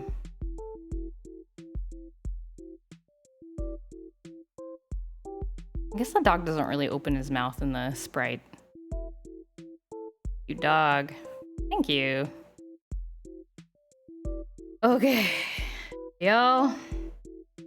Here's the line art. We did it. I am tired. We didn't even get to any coloring. I make appealing pets? Oh, thank you. It's really, I'm really taking a lot of inspiration from the original game design of the animal, so I'll take all the credit. Okay. Well, let's save it. Make sure to save it for sure. I think this is looking pretty good. I'm pretty happy with the composition. It looks, I think, pretty balanced. It looks balanced. So I'm happy with it. All right, so next time, probably next weekend, we'll work on the flats and maybe some rough coloring. We'll see how, I don't know, maybe that's also too ambitious, just like today. But yeah, we'll stop here for today. Thank you everybody for hanging out. I hope you had a good time. Just chilling and listening to music and doing some drawing. Great stream, Joy. Oh, thank you. Have a nice week. You too. Next weekend, I am planning to, I don't know what I'll stream. I'll probably stream a Harvest Moon one day and maybe Typing of the Dead another day. Because I have it all set up. I just haven't gotten a chance to play it. So I want to play that pretty soon. And then an art stream. We'll continue working on this on Sunday. So yeah, that's the rough plan for next weekend. Till then, thank you very much and see you next time. Bye-bye. Bye-bye.